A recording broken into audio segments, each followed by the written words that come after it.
Yo, yo, yo, what's up, people? It's your boy Adam over here at the Friday Night Wrestlecast. That's right, we're fucking going on after this damn Friday Night SmackDown. What a waste, what a waste. Yeah, I am here, joined by Dina Arakami. What's up, Jada? Such a butchering of my name. I purposely did that because you know what? Because I was gonna call you Sister. I was gonna call you Sister Dana. That's why. And then I went mid name and I changed it up. That was bad. That's like a bad alley-oop. You know when you go to alley-oop and no, you don't play basketball. All right, next we got Richard Bailey Jr. Man, Rich, what's up? What's up, everybody? There we go. We got Dan the Man and Big Mike from the Platform Podcast. What's up, guys? What's happening? Thank you for having us. Always appreciate it. Yeah, no doubt. Here we go. Talking about AEW Full Gear. I'm sorry, people. I'm just not that hyped on this. I'm not hyped.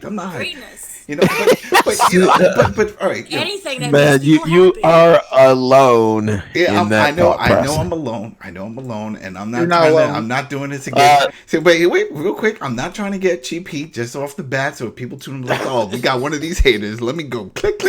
No hate here. I'm a big supporter of all the stars over there. Kenny Omega and friends, Cody. That's fine. It's just I feel, man. I mean, we saw the numbers. We could just get into that a little bit. We saw the attendance numbers. Forget ratings. I think it's all bullshit with ratings. I don't trust any ratings. You know, but the attendance, you can't fake that. You know, when they show those pictures and you see the taped off areas, could be just that market. Maybe that market isn't that big into the product. But what is it? They said the arena only seats 9,000 and they had two big areas just covered off.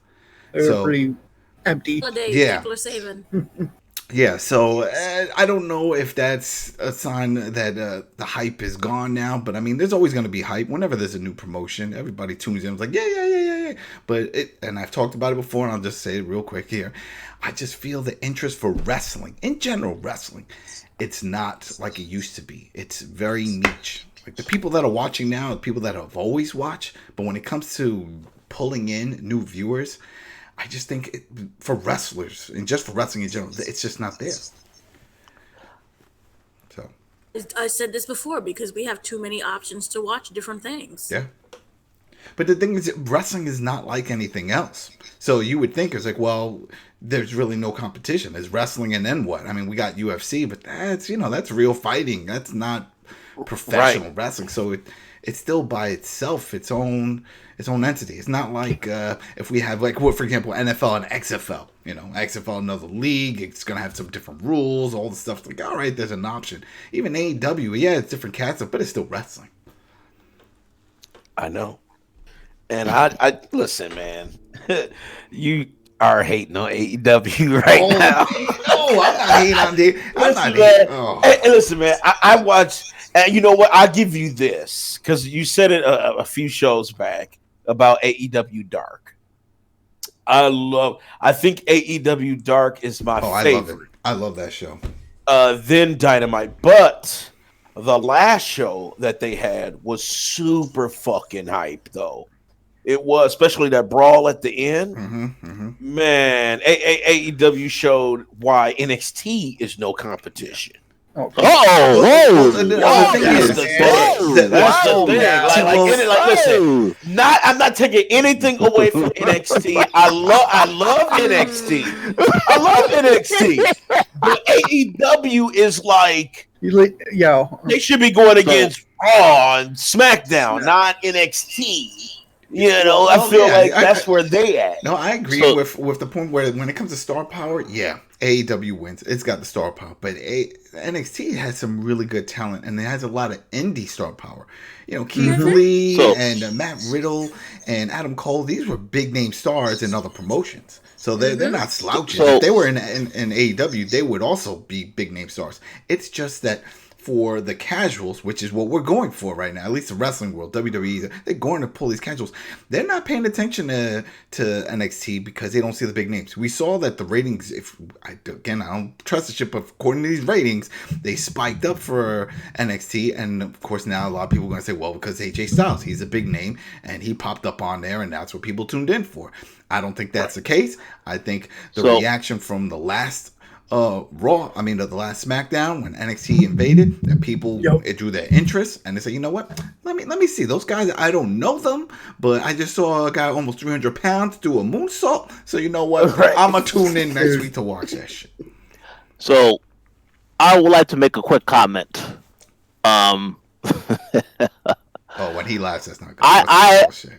I definitely agree so far with what everybody had to say so far, but I have to say that Dan is 100% on the money when he says that NXT, in my personal opinion, it was not good this week because, and I say it's because where was the follow up to this whole invasion thing? You know, we saw the OC attack.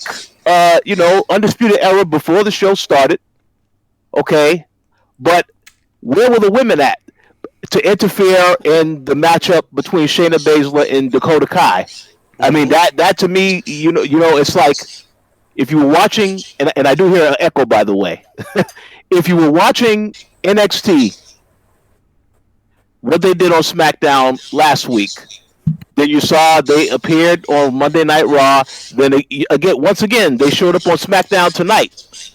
Yeah. Here. So I say that NXT, without any doubt, they have shown that they are the ones that are dominating this whole back and forth right now. Because I was expecting them to be those. I was expecting some type of retaliation on NXT on Wednesday night, and we never got that. So I have to say, I definitely was disappointed in that. Now, the end of the show, where you see Finn Balor show up, and then they sort of tease, he might work with the OC, but of course they want to keep that intrigue going into the show, and then you also have the storyline of Seth Rollins. Is he going to go to NXT? So I certainly can see that they're definitely going to start to pull a lot of more people over to NXT, whether it's making an appearance for a brief period of time, or they can use them on a much longer term just to drive viewers to the actual program. Do you know this whole thing what you just brought up about Finn Balor brings back instantly? When I saw what happened, it instantly brought back memories of Sting and Impact Wrestling. Do you remember during that time when he showed up and no one knew what group he was part of, and he wasn't saying anything, and he would beat up one guy, a face or a baby face or a heel, and they were like, yo, which group is he part of? Who is he? And he didn't say anything, and then eventually he came out and did his own thing. And I feel like they're going down that same storyline. They're like, you know what? That worked over there. Let's bring it over here. Remember, Bruce Pritchard is a big part of the writing team on SmackDown. Probably said, hey, this might be a good idea for you guys if you want to go and do this with Finn. And I think that's what they're going with, because that reaction and everything that he's been pulling off, everything just reminds me of that Sting at Impact run. I would prefer if Finn Balor just does his own thing. He doesn't need to align with any, with anybody at this point. Just let him do what he does as the heel that he is good at playing, and I'm totally fine with that. But the last point I was going to make, to go back to what I was saying, up until this week, I have greatly enjoyed NXT. I think they've put on a great show every single week. But this last show, I have to criticize and say, I think you had an opportunity, because you want to sell this whole, we have this big Survivor Series show coming up. And that is also the confusion of that, because they also have War Games, and yet the people who have matches with each other now have to team up the next night to go against the other brand. It's just ridiculous. Well, was it just on Backstage, or I want to say it was Backstage, but I don't remember right now, where Triple H sort of talked about how everything came together really short notice with the NXT situation of the flying everyone down there. Yeah, I think it was because it was Shawn Michaels talking about it, where literally that scene on SmackDown where the camera pans in the back and you see Triple H and Shawn Michaels in it, that Shawn Michaels just got into that scene and he had just pulled in. He still had his jacket on, and everything was very short notice. And I think what we saw with NXT just proves that this was like all right, we just got to get talent here. We got to put on a show. And so they didn't have everything planned out. I'm sure the other wrestlers from SmackDown had other arrangements. They had no plans of doing a Wednesday show. Yeah, they still could have had more of the versus battle going on.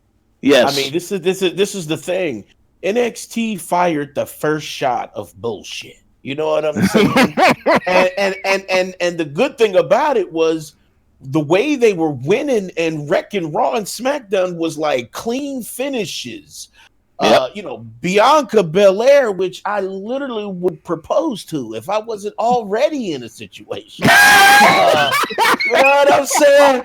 Like, literally demolish those ladies. She would have wanted to hit me to it. She was like, "You need to see this bullshit," and I could not believe how much domination was going on. This is clean domination. This ain't no.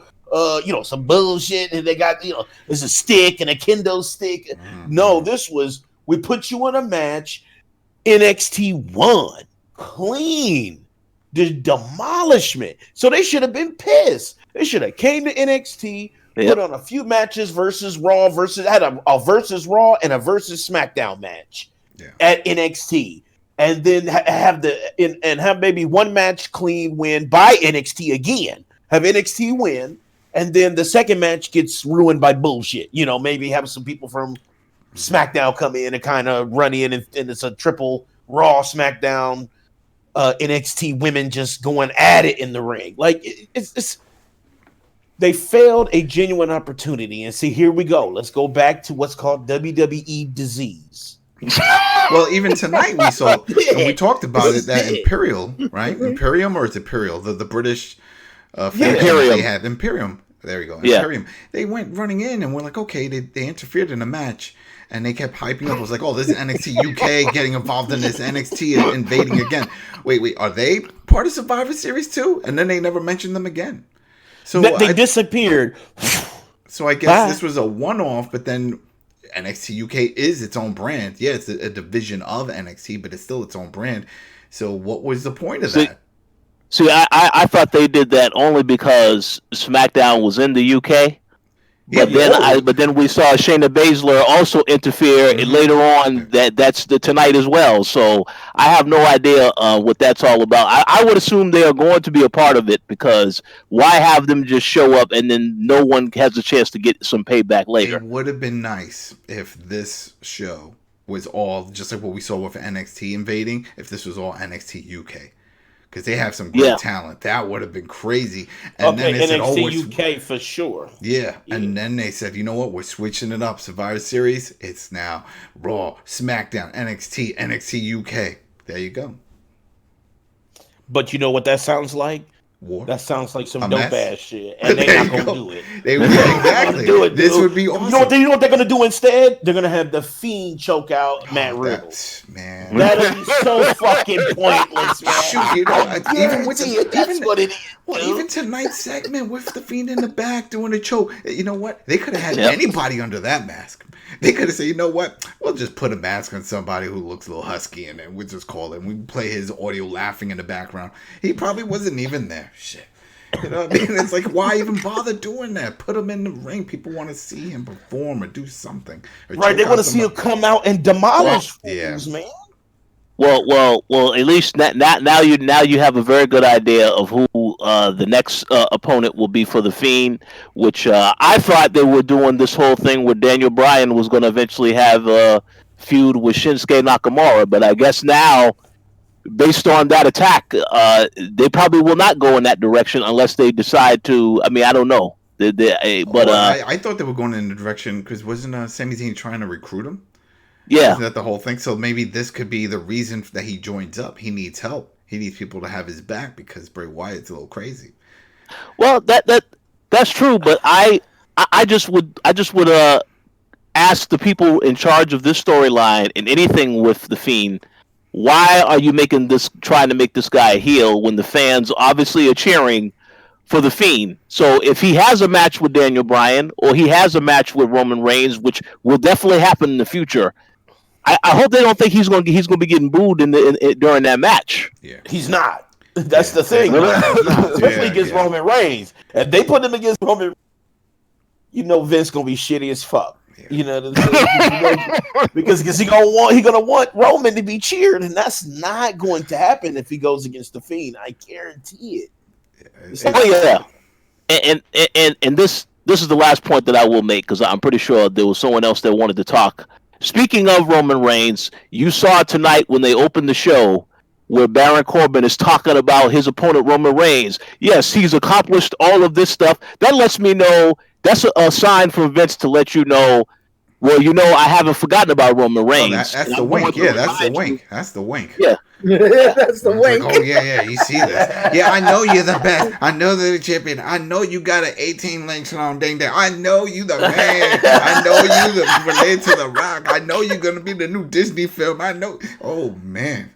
Just spilling it. It's like, all right, we get it. We get it. Doing all the... We get it. We get it. You know, we get it. Next, exactly. Oh man, but Roman Reigns is waxing that ass. I gotta say though, I don't wax on, wax off. You know what? I was actually happy that Baron Corbin beat Roman Reigns. I was happy because I was like, well, he's King Corbin. You got to remember, Michael Cole had to correct that. I was like, no. Fucking ring. He should be dominant right now. No, he had to correct They got him running around the rings. Yeah. Remember when King Booker T? He's the best king ever. That's the best king ever. Remember, he made it something. He fought every fucking night. He would always talk shit. He was in every fucking skit. Like, I was King Booker. Yeah, he got into character. Remember him in Crime Time? He did that skit and he almost said the N-word. He was like, they stole my wallet. With him in Crime Time. Remember Crime Time? Yep. Yeah. Well, Vince had no issue saying that N-word later on. So. When he was talking to John Cena, I know that was. Mm-hmm. But I think they should just squash that whole thing with Baron Corbin with the King gimmick. It just doesn't flow. I agree. Something about it doesn't flow. None of it fits. He still looks like I'm not feeling the King. It just doesn't. King Corbin. Yeah, it's not. I just feel like if he's the king, right, then he should be pushed in that manner. Like they don't have him. They got him just weird booking. Weird writing. He's like. It's like dumb. I don't know. He's the king of something. Maybe the king of his knees. King of bullshit. None of it makes sense. Yeah, because it's one of those gimmicks. I'm telling you, think about this. Let's say a casual flicks on the channel, just got home from work or whatever, because now it's on Fox, it's on regular TV. They got their bunny ears up and they're like, all right, let's watch some shit. And then they flick through channels and they say, oh, wrestling's on? I remember this. I was like, all right, I see this big guy and he's fighting. Who is he fighting? King. They're still doing cheesy gimmicks. Next, you know what I mean? It doesn't work. That should not be a main event. And the whole King thing just doesn't work for him. It doesn't. Mm-hmm. The look, everything just doesn't do it. The best gimmick he had, and they didn't do much with it, was when he was the lone wolf, when he was the biker, the crazy looking guy. Mm-hmm. He was. So I like that skit when he was in NXT. He was like the lone wolf. Yeah, that was it. He didn't say much. He came in. He did his deep six. He beat some ass. He didn't talk. He didn't speak. And now they have him doing all this shit and. Whatever. It was weak. It was a weak. I think you said before, some people are good on the mic and some people shouldn't be on the mic, and he's one of those people that should not be on the mic. Just let him come in. I think he's all right. I think he's all right. He's just not great. That's what it is. I don't think you watched him during NXT there, Dan. But like I said, like Adam said, he would come in during NXT. He wouldn't say shit. He'd come in and kick. He would come in, kick your ass, hit you with a deep six, then hit you with his finisher move. Walk out the winner. That's it, and it was done, and he was over. Right, and then next, and it wasn't even that long, and then he got called up. If I remember right, I don't even think he won the title. Vince is like, "Go, man, come on up here. I'm going to give you the mic. I want you to spit some words. Maybe you'll get over with the public." Nope, and it failed. Yeah. Exactly. Well, the only things that stuck out for the show was that, and man, Shorty G is going to look back on his career and be like, yo, this was the worst. When they called him... His outfit is dressing him up like Little Mac, You know, right? From Punch Out. When they called him out on Saudi Arabia, I fucking cringed.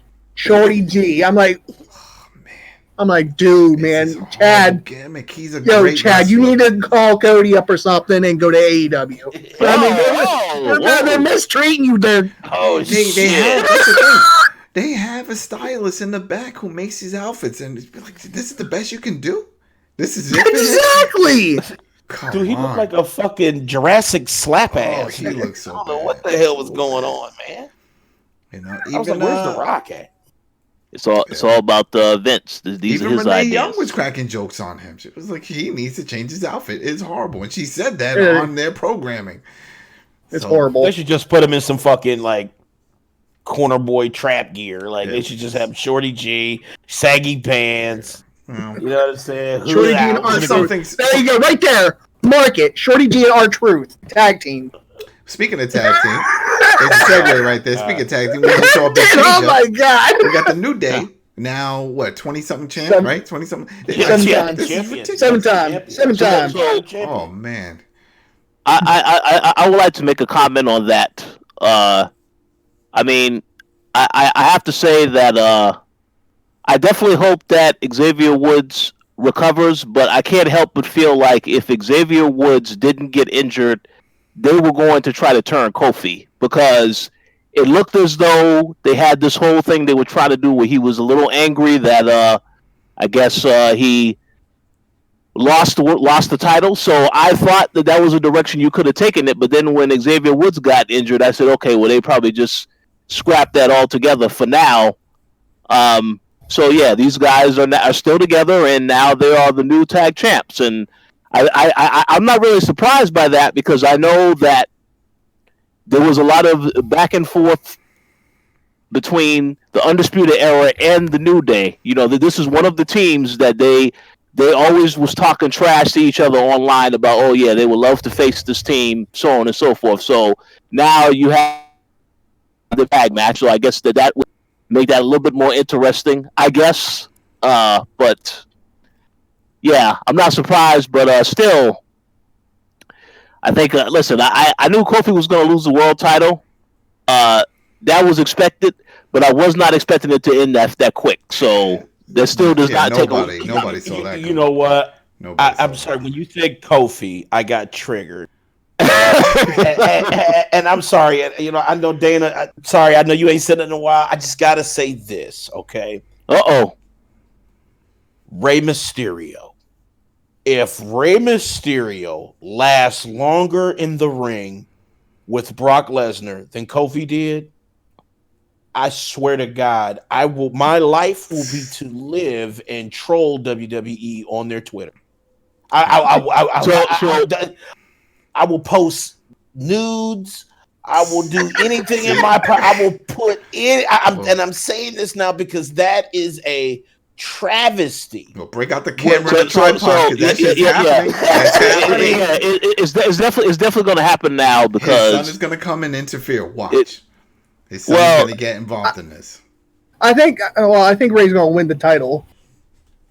Oh, you think so? As Survivor Series? Well, one, because Ray, they did this to Ray before, where he was like, the little man, and you can take my life all you want. You can take my life all you want, but it's true, Dan. Vince loves, how the little people beat the David and Goliath thing. Oh man! Well, you know what? We'll save that for that show. We'll save that exactly. We'll save that for the next pay-per-view. There's a lot that needs to happen before then and now, because now we got AEW Full Gear. I'm hyped. Whoa! No, I'm not hyped. I'm not. Dan's over drinking a little bubbly. I'm not hyped. I'm sure there's going to be some great matches, but I don't know. It's just not all right. So I'll let you guys really focus on this, because I think a few of you hater. I'm not a hater. Not a hater. There's some matches I really want. There's some matches I really want to see. So hold on. Let me just say something real fast. I could understand not being hyped, Adam, because I share some of that sentiment. But I have to say this: this past week's AEW, this is how you put on a go home show. So I hope that WWE was watching. They definitely did a good job hyping up the interest they pull in for it. There's no doubt about that. I mean, they could replace JR with Taz. That's something that needs to be done as soon as possible. But besides that, everything else was pretty solid on this, And I did say some stuff about Cody and his little promo. And I found it interesting, and it was kind of touching when he looked like he was about to cry. And I'm like, yo, the dude should be in Hollywood because he's doing a great job acting. Yeah, but the only issue I had... Chris Jericho's promo was the shit, though. But that's what I'm saying. You have Cody getting serious, and then you have Jericho doing the comedic end and bringing Virgil in and doing all that stuff. That was gold. That was gold. But it's just showing the two opposites of it. So it's like you wanted to get serious, especially after hearing Cody's promo. It's like, shit, I'm starting to cry. I'm getting emotional, And I'm like, oh, wait a minute. Then Jericho's coming out and he's making it like a joke. Like, this is just, this is wrestling. Come on now. Don't take this shit serious. So it sort of... contradicted everything, just like shot it down back to earth. It was like, all right, well, this is just a fucking match. It don't really matter, And then for Cody to come out, and then the only gimmick that pissed me off, because this match, it's got hype. It doesn't need a gimmick. And for him to say, well, if I lose, I'm never competing for the title again. It's like, did you just play 2K20? I think he did play it, and the reason why, not for the glitches, not for all the glitches, and the story of my career, right? Oh, spoiler for the 4 other people that played, if you get to this point in the career mode, you'll compete in Memphis, and you'll go against Jerry King Lawler, and then he grabs the mic and he says, hey, because he starts cracking jokes on the character that you play, and he says, if you beat me, we'll make this a loser leaves town match. That's how I'm sure you're not going to beat me in the whole thing. All right. Eventually, your guy wins. You go in the back, and then he says, hey, I'm sorry you have to leave. So, what do you mean I have to leave? Well, I left this promotion a bunch of times. We didn't sign anything. Nothing's been signed. So, it's okay. Don't worry. I'll see you next week. And that's the whole thing here. That's the whole thing here. It's like, yo, this promotion isn't even 6 months old on TV, and you're already saying you're never going to compete for the belt as if you've been feuding for months. You say something like this when you've had, a cowbell match, a hardcore match, a fire match, every fucking match under the sun, and you're trying to get more hype onto the whole feud and be like, yeah, this is why you need to watch, because now this is the last time. This is the first time for the belt. What are you doing? You don't need to do this. There was hype for the match already. You don't need this, because now by him doing that guarantees that Jericho is going to win. I was about to say Jericho's going to lose. No, Jericho's going to win, because we all think that Cody's going to win this year, because hell, he just said he's never going to compete for the title again. And he said for the title again. He didn't say I'm never going to challenge Jericho for the title. He made it, he's never doing it for as if you might as well retire after this match. So hold on. So this is your official prediction for this match. Well, I said, I didn't see. I jumped ahead only because we were talking, because it was early in the segment of the show, because we started talking about the build-up. We started. See, that's what happened. We started talking about the build-up. And carry on then. Carry on. No, carry on. That's it. No, that was it. It was just it was only because of the build-up. And drinking tea because we were talking about the promo. That was it, and that was early on in the show, and that's why I just that got me upset. Because I was all invested in it until he started talking about this is it. I'm gonna walk away. Blah, blah, blah, blah. I'm not challenging again for the title. That wasn't needed. That wasn't needed at all. We already know it's going to be a solid match. They're two great performers. There's no way this match is going to suck. So for them to add this last minute stipulation of hey, I'm never gonna challenge for the title again. Why? We know it's bullshit. Don't do that. Don't do that. It cheapens it now. So. All right, so I will agree with you on that one. I think that it just really was unnecessary. It should just be challenged for the belt. You know what I'm saying? And bragging rights and shit. Fuck all that extra. I'm not going to ever show up again or ever challenge for the belt. It's specifically, you mean Jericho, or are you saying you'll never challenge again? Yep. All right, Dana. Dana, you had a lot of hot fire on the internet toward me for this, so I'm sure you have something to say. What did you think of this? that you're whiny and complaining and that you're an old man yelling at the sky and you won't let people to just be happy and enjoy a wrestling program. First of all, they was wrestling too fast for you. Now there's too much emotion and not less emotion. I am sorry that they are not able to bend by your every beck and call. But sometimes when you watch a wrestling program, it is going to be different sides of different emotions. It's going to be really funny. It's going to be sad. It's going to be crying. It's going to be flippity floppity. That's what happens. That's my word. They're trying to get a whole bunch of different people to watch. So I'm sorry if this didn't have Hogan leg drops and just cut to the promo. He said Hogan leg drop. Don't diss Hogan leg drop. Don't diss Hogan leg drop. No, but the whole point is, I understand. Yeah, go ahead, have something for everybody, but kind of be consistent with the feud. If one dude is taking it serious and talking about he's walking away from the title race if he loses, and the other one is cracking jokes and has his teacher and grandma talking about he's gonna whoop some ass. Come on now, I'm not taking this serious. Who he is facing is funny and views him as a joke. Therefore, Cody, to balance that off, has to be the serious one and talk about his daddy and talk about everybody else that's in the business and talk about how he was able to accomplish all his dreams and create something new and that this is Freedom Town. That is how you balance a story. That's the other shit. That's the. You know what? Thank you for bringing that up because that got me hot also. That segment part there. How many times is this going to be constant? Like every time someone from WWE shows up here, they have to throw another little jab about, well, you know, they did me wrong over there. Shit, the only reason why people know you is because of WWE. He said it over there. He said the way they treat him over there, they kept him down.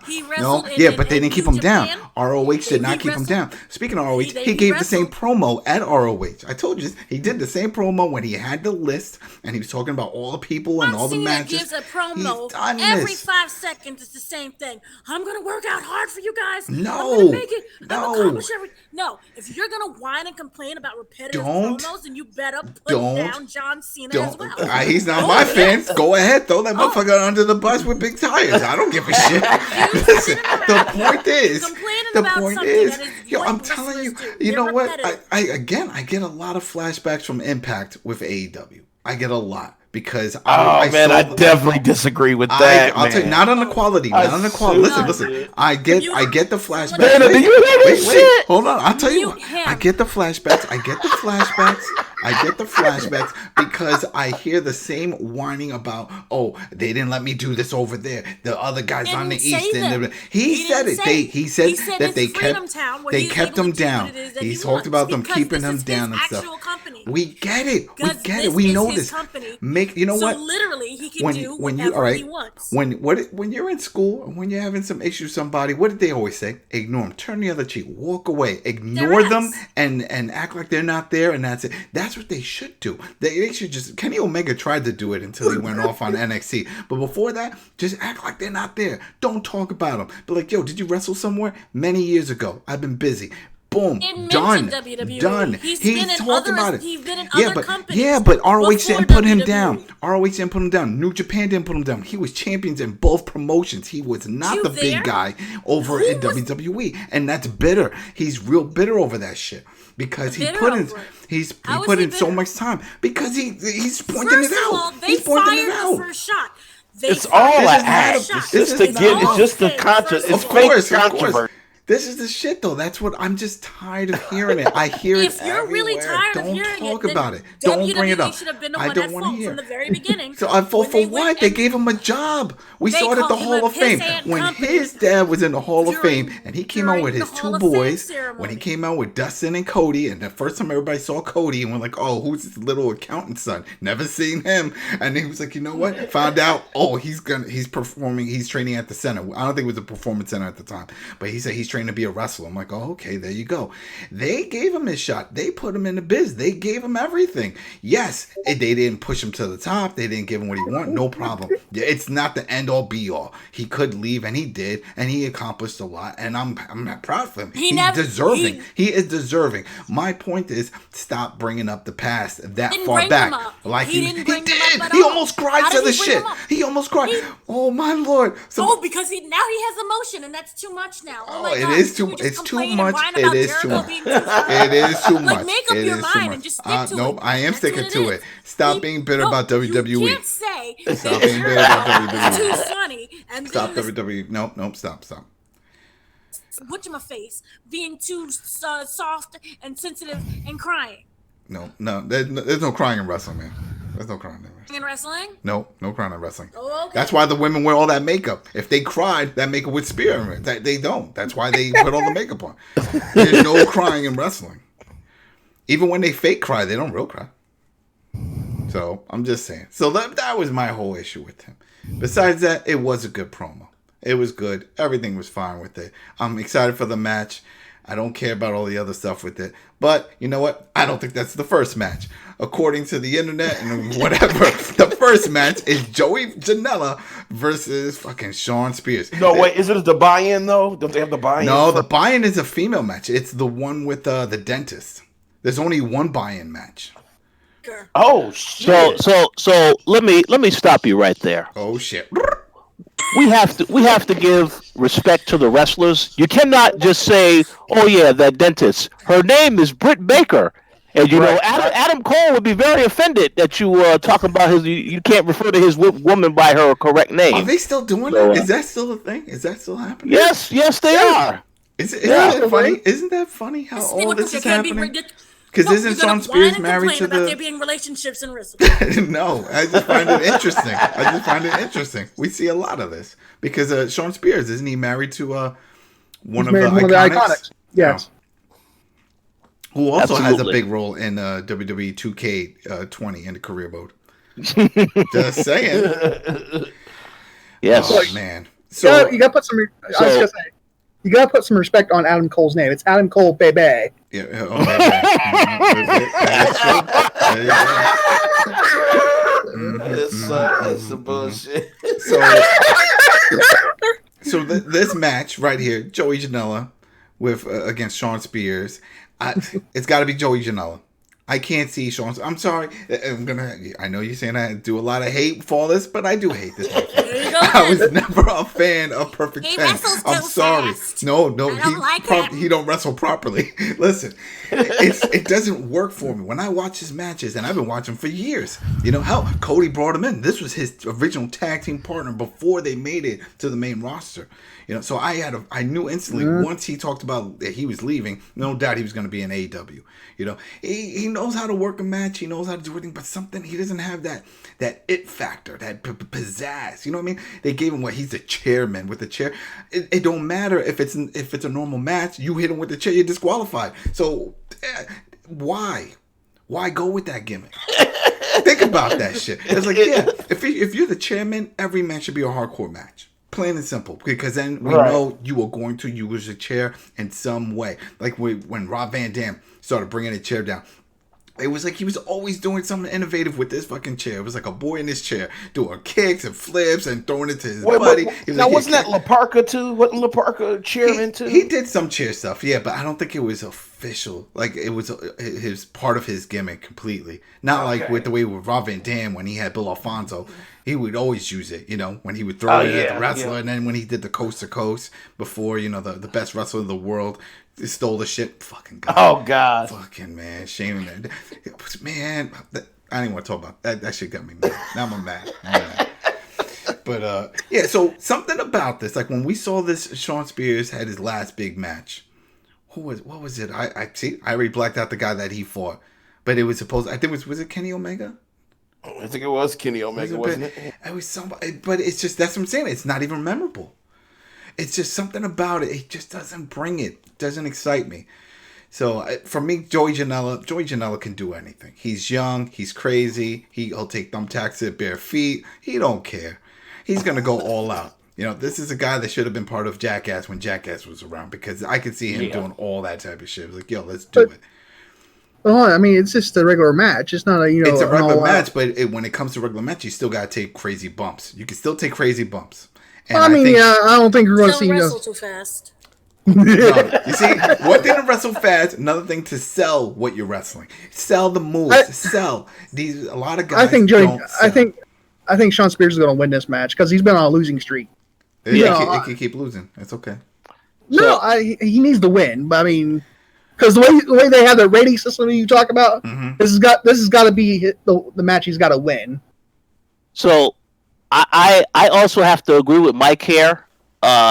Shawn Spears definitely has to win, not just because of the rating system, but also because if he loses this match, it's going to be like he's still in WWE, jobbing to everyone else. Well, he got to create his own gimmick, so he's all right. But you know what? He has Tully Blanchard. So Tully is going to be in ringside. So yeah, maybe he'll win, but it'll win like, he'll cheat. He'll do some bullshit. I could see that. That's my prediction. I think Shawn Spears has got to win. He's got to win. Yeah. I'm with that. I'm with them. Shawn Spears take on some cheat bullshit. Yep. Oh, well, we'll see. Dana, don't know. What do you think, Dana? Shawn Spears. Yep. There it is. She's like Shawn Spears. Check. Oh man! All right, so let's see what else we got on this one. All right, so we got the SoCal Uncensored, and they're going against the Lucha Bros. Now, this and Private Party, right? Well, the Private Party. I forgot they threw them in it because you know what? I kept thinking about the Luchasaurus and that situation. That was so sad. Man, that's sad, man. Because they would have been here. I think they would have taken the spot of SoCal Uncensored. I don't see. Oh, for sure, they should have won the belts for sure. Either them or Lucha Bros. Either one of them. For this one, I'm going with Private Party. What? Yeah, I have to. They're giving them a big push. They're really pushing them, and they're new. I mean, Lucha Bros. They're over. We know they're over. So there's no reason for it. SoCal Uncensored is not really complete because Christopher Daniels injured. I get that they do the 3-man thing. We're seeing the same thing happen with New Day, but Scorpio Sky, I think he was always supposed to be pushed as his solo thing because he did have some solo matches with them. So I think he was like, all right, I'm going to stick with you guys. You're going to rise me up, and then you're going to slingshot me. But because of the current situation with the injury and all, he's filling in that spot. So I don't see it.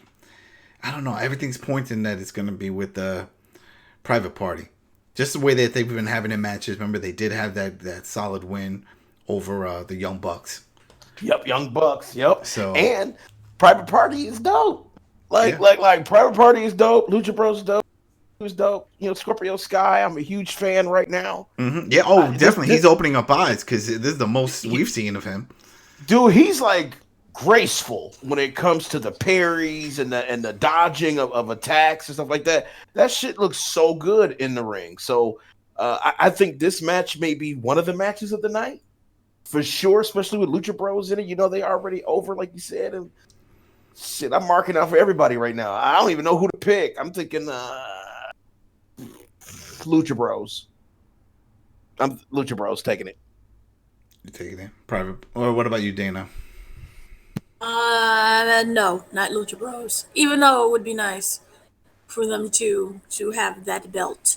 Wouldn't. But it would be. It would just be very romantical. But no, I'm going with the Private Party. Ooh. Oh. I mean, last edition, but still, they defeated the Dark Order. Might actually just. Yeah, the Dark Order. I'm still confused by that whole shit. Because I want to know who the rest of the members are. There's a bunch of dudes. Are they not relevant? Is that never going to be a thing? Just part of the gimmick. That's it? They just like Adam Rose and his little dance party? Like, that's it? Yeah. It doesn't really matter? Like that. Shit. I thought it was going to be a solid. And that whole... No. Yeah, or... What's this dude's name in WWE? Has that Tonga line? What is it? He's kind of like Adam Rose a little bit. No Way Jose. Yeah, No Way. Oh, what a shame too. But you know what? He has because he's good, man. He's good, but there's got to be a reason why. Because he has the look. But yeah, the cheesiest finish, that weird baseball punch shit. Oh man, so bad. They talk about the stereotype shit. Man, it's like, come on, you gotta stop it, but whatever. All right, so I think we all think. What, Rich? Did you say anything with this? Yeah, I I'm leaning towards Private Party also. Although, I also don't think it's impossible for SoCal to retain. I mean, if they just won them titles, I don't know if it would be a wise decision to have them lose the titles already. But again, I think if you're trying to build Private Party, you could have Private Party be the ones to chase after the titles, or you can give it to them. I feel like it can go either way, but I'm going to say Private Party because I lean more towards them. That's who I want to see win, but we'll see. Mm-hmm. All right. Well, there's another tag match that's on this card, and it's the Young Bucks versus Santana and Ortiz. I think Lucha Brothers are going to win. They're going to win that match, too? They're going to jump into that and kick everybody. There you go. Crossover match. I don't think you know what? Either. Oh, you did? I could have swore you said something. You he got me already. I said Lucha Bros. Yeah, no, he said Lucha Bros, and then... No, I said you said me, Mike. Oh, we did? Oh, shit. You all sound the same. Oh, we forgot you were here. Sound the same. I know. It's all good. All right, so what do you pick? I said Lucha Brothers. I'm with Dan. Why? Because he's with Dan. They don't need it. They do need it. For what? What? They're super over. They're like the best tag team out there. It don't matter. That's not what the belts are for. The belts are to draw attention. They're to put a spotlight. And I think they don't need the spotlight. If you got a lot of attention that nobody knows and they're solid performers and you want to get them over and you have them beat one of your best tag teams, quote unquote, because you know how I feel about the Young Bucks. But still, they beat them clean. Come on now. They have to be given the brass ring. This is it. Maybe. You give them the belt. Now they got the shine on them. Then they ride that for a little bit. Once people get familiar and be like, oh, okay, we know who they are. Then you see who can come next. But maybe. We'll see. I think who will come next will be from this match, which is the Young Bucks versus Santana and Ortiz. Santana. Why did I say Santana? You know what? Because I'm thinking of Santino. Yeah. WWE fatigue, as Dan would say. He's right. That's it. So, can I go first on this one? Do it. Make it so. All right. I'm going to make this very simple. Santana and Ortiz are going to win this match. I say they're going to win, unless, of course, there is some ridiculous interference that happens. But again, this is about the inner circle. You want to really emphasize this faction as the threat on the actual show. You can't have these guys lose their first official match on the card, even to the Young Bucks. Even though the Young Bucks, you could argue, should win and deserve to win, I really don't think that this is a feud that ends with one match. But for the first match, I say probably Santana and Ortiz are gonna win it. All right, I agree. What about you, Dan? You agree? I 100% agree. Because I'm going to add some. Young Bucks really don't need it. They don't. No. Do you think it's going to be a quality match or a squash match? I think it's going to be a quality match because this is all WWE fatigue. We instantly start thinking, "Oh my God, this shit is about to be tragic." You see what I'm saying? But it's not. Of course, AEW this is one thing you can say about AEW. Well, there's two things. One, their women needs to get good. Oh, damn. I actually purposely skipped over some of those matches. The men matches, though, the male matches are a thing of beauty. You talk about Private Party. Look at even John Moxley. Like, he even is different here. He's not the same, like, WWE, same 5 moveset, and then... No. This is CZW Moxley. This is Indie Moxley. This is... you look at, like you said, you look at the Young Bucks, you look at Kenny Omega, like this is not WWE. You know what I'm saying? I think all these matches are going to be dope. I think tag match is going to be the game of the match of the night. But you just got to give them credit. You can't think the worst. You have to. No, I agree. It's going to be dope. My concern is that there's a group And in the history of all promotions, not even WWE, this is very popular in WCW when they had the NWO and all that shit. Once you have a group, there will always be interference from other members in that group. We've seen it already with Inner Circle interfering in other matches. We saw it with Jericho's match, when he went against, the dude with the tombstone drop that he does from the top, at Darby Allin. So I feel like they're going to interfere. Think about this, though. Remember on the last show, they were dressed up as Rick and Morty characters, but they interfered after the match. The shit went down after it went the down. match. It went down. So they still were there. That's how you know it's already better than WWE. Well, it's fine. At least they let the match finish before they said, let's put the bullshit in. So I love it. I think it's going to be dope. So you think it's going to be a clean finish? I think it's going to be closer, I should say. Close to clean. They have Jack Hager has been interfering in everything lately. So I have a feeling he's going to come down and do some BS.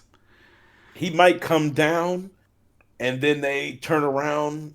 The Young Bucks turn around and get knocked out, pin, and then Jack Swagger will get in the ring. I think that's what was going to happen. He doesn't really interfere other than just being there. You see what I'm saying? That's what I think is going to happen. All right, Dana, who do you pick for this? I would love an interference. I know that people are going to whine and complain about that. I don't mind interferences.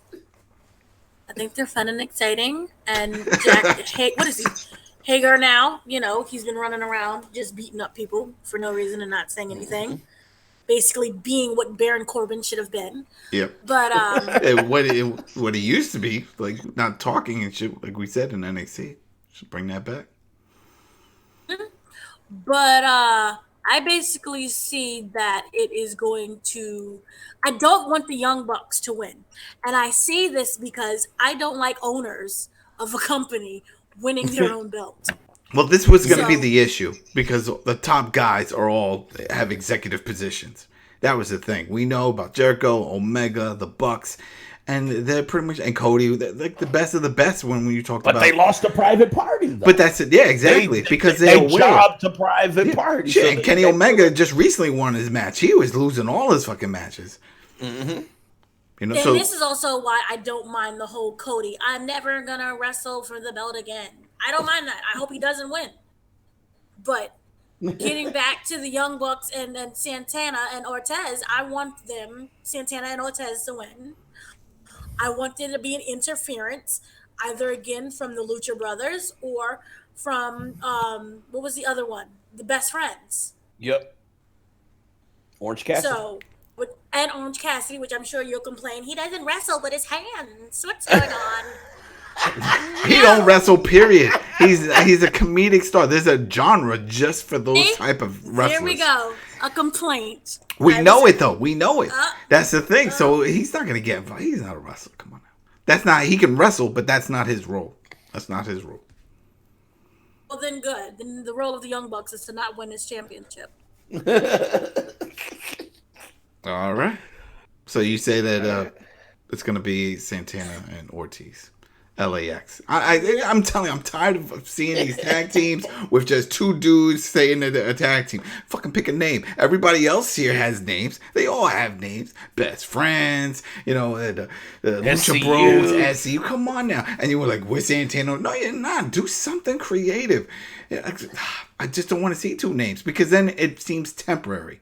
When I see two names, the Latinos. Yeah, well, that's stereotype. Damn. That's WWE shit. See, there you go. Exactly. They'll give him a Matador outfit or some shit, and then they'll throw him like they did with the other two and send them in Puerto Rico they were selling timeshares. Remember that shit? Oh yeah. Oh God. Lord. Primo and Epico. Yeah, Primo and Epico. And then they wonder why Carlito don't want to come back. It's some bullshit. Because he spits in the face when people are cool. There you go. Nobody's fucking cool. There you go. So, I think same thing. They're going to win, Santana and Ortiz. It's their time. I think it's going to be a cheesy win, meaning there will be some interference or distractions. And for me, for these type of things, it always, especially when they're new talent, it undermines them. I get it. They're heels. and they're coming in and they're going against the baby faces, and that's what we expect. But I like to see heels that are badasses that can win, that don't need the help, because then that makes me hate them even more, because like shit, he's a real badass. He don't even need the help. They just kick these motherfuckers' asses. They can do it. Yep. They can hang on their own. Now I respect them more, because every time they come out after that point, I'm always gonna think the only way they're going to win is going to be an interference. I'm always going to be like, well, camera needs to zoom out because we got to see the guy who's running in. Because they're losing this match. And I don't want that feeling. I don't want to see that. I want to see these guys get over, especially since they're new. And that's the whole point. The whole point of all of this, it's to get all these other talent that not so popular on the main stage, put them out there, let them shine. This match, I think it's going to be a quality match. It's going to definitely showcase what they can do, and they can do a lot. A lot of people don't watch Impact, but if they did, or if they go on YouTube and they type in just LAX, because if you type in Santana and Ortiz, you're going to get some Latin singers. You're going to get something different. You're not going to get the wrestlers. Type in LAX Impact. You're going to see a bunch of fucking amazing matches. Dude's a solid performance. They're good.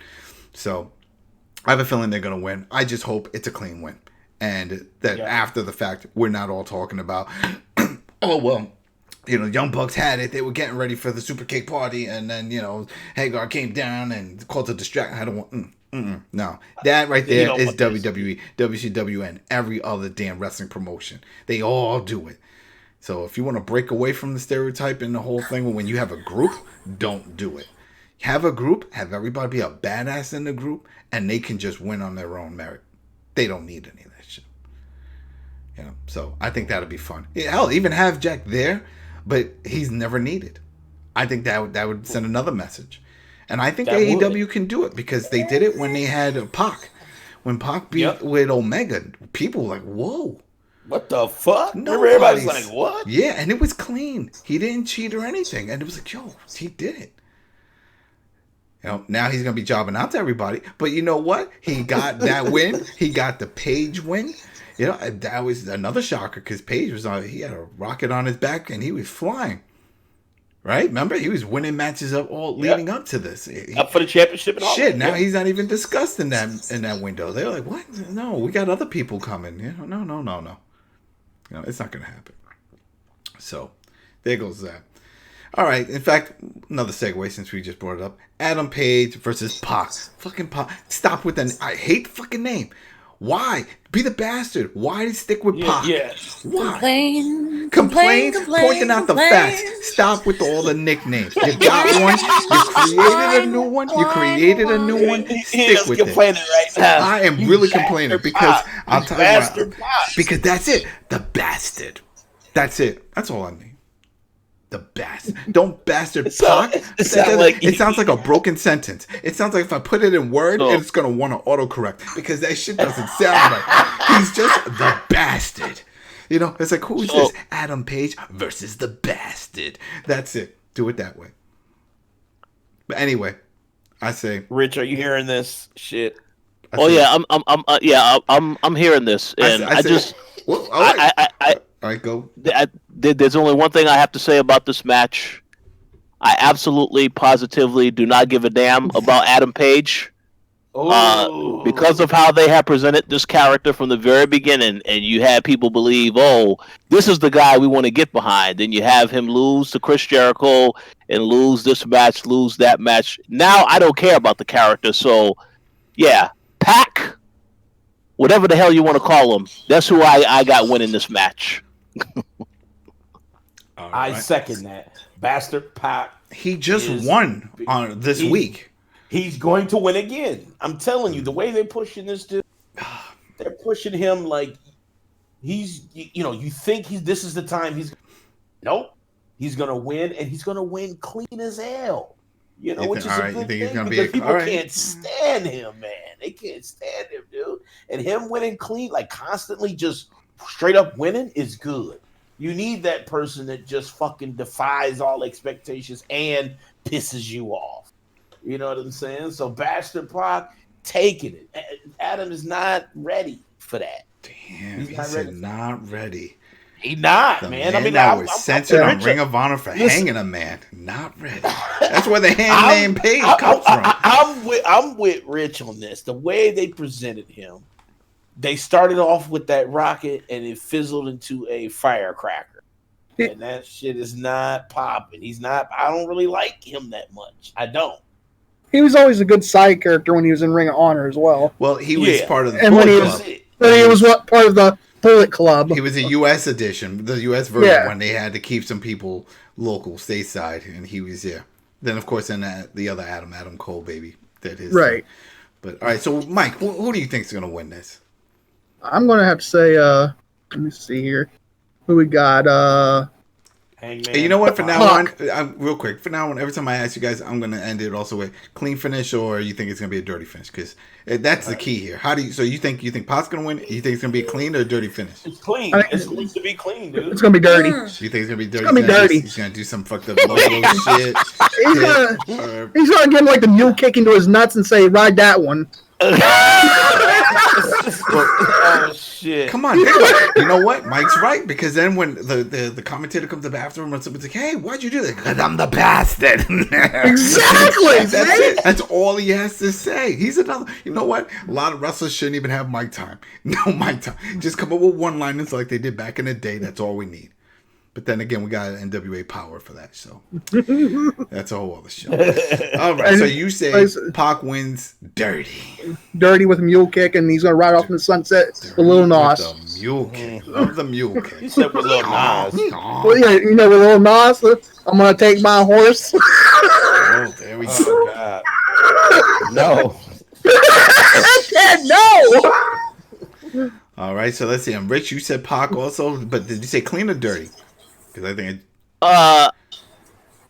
I say it clean. Clean. Yep. Clean. Because remember, that's the other thing that plays a big factor in all this. Because if it's clean, then it's like shit. Then there's no feud here.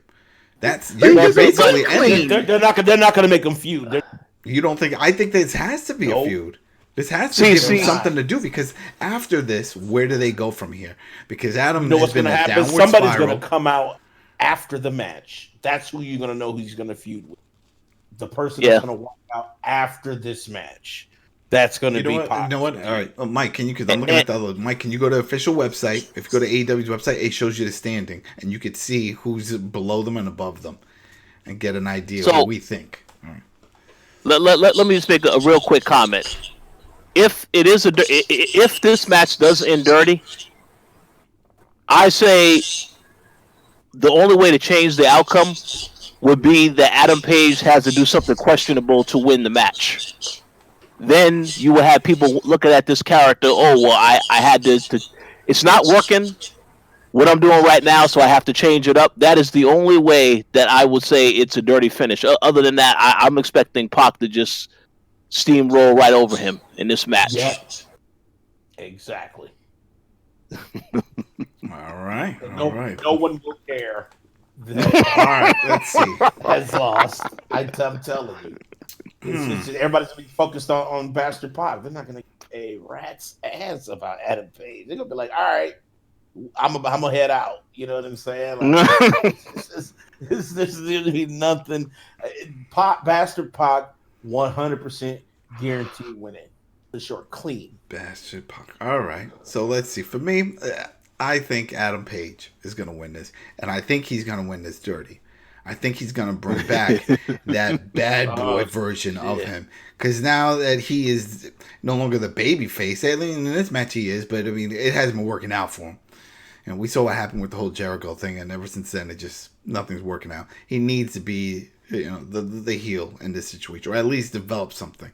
Even though Pac is bad, but something about it points that Page has to get a win, and I don't think he's going to get a clean win over him. So he is going to do something dirty to win this. Well, Pac is still undefeated, right?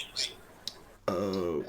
Pac is 3-1-1. Yeah, no, he lost. He had a match. Oh, okay. Well, so there you go. Okay. Yeah. That's another thing. I think he's got to win. Pac's got to win. The bastard.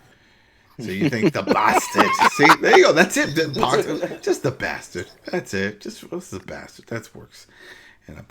So, but I say Adam Page. But I put a little asterisk there because I heard that the whole New Japan deal with ROH is expiring. That it ends this year. And that Cody already said that they're in talks with New Japan. Well, they plan on being in talks. They're on good terms already. They left on good terms, everyone there.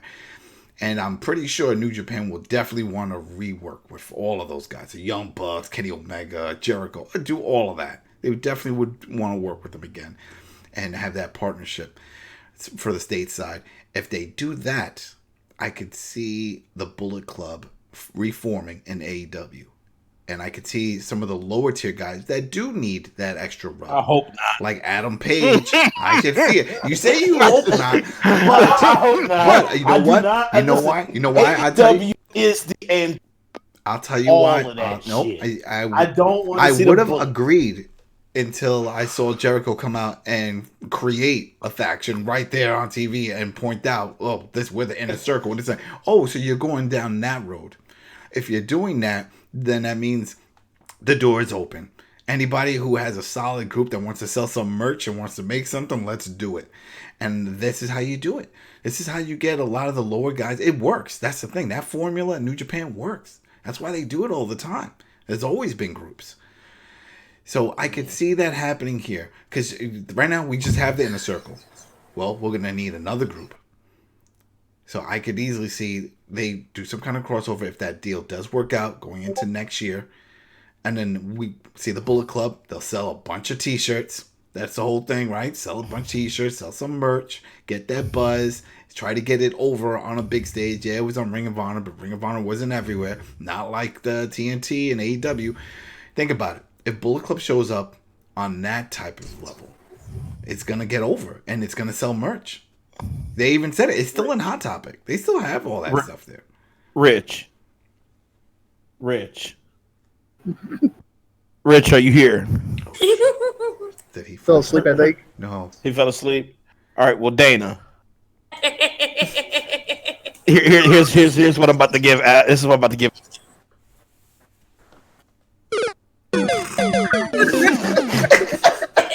I do not, and I repeat, do not want to see the Bullet Club in AEW. It's not gonna happen. Oh, don't say it. Don't say. I'm telling you, if they partner that it's deal, not gonna happen. If they have that deal, if they join, think about it. If they join with New Japan and they do a crossover deal, they have to do it. They have to. There's no way you can do it. Yeah, they have to because that's still a big thing. They don't have to do it. They don't need the Chaos Club. Group and all that. All those factions are still relevant, and people are going to clamp for it. You see all the smart marks in the audience. You see how they're all getting crazy. They remember this. They all know this, and they're all going to eat it up. Nah, they're not going to bring the you know, if that happens, then Juicy Smollett will join Private Party. See, I'm with that. I don't see them bringing the Bullet Club in. There's no way. This kid cannot come because there's no point. They need to stay where they're at. You know, stay in that club. This is a different club. You're not invited. You know? I'm telling you, I can see it because, like we said, Kenny Omega, they're trying to get people over. Adam, the Young Bucks are trying to do their thing. Cody's doing their thing. This could be it. This could be something for them to do. And it could be the new Bullet Club versus the old Bullet Club. Nah. They got a whole other crew right now doing their thing. I think we'll do it. I think Cody will start out like his own stable. Was it Jay White? Jay White, I think, is the leader of the Bullet Club now. That's a young kid, too. I haven't watched Ring of Honor for a while, but yeah, like I said, I just don't see I don't see Cody doing it or Jericho promoting the Bullet Club. Instead of that, can I get F Dark, or can I get anybody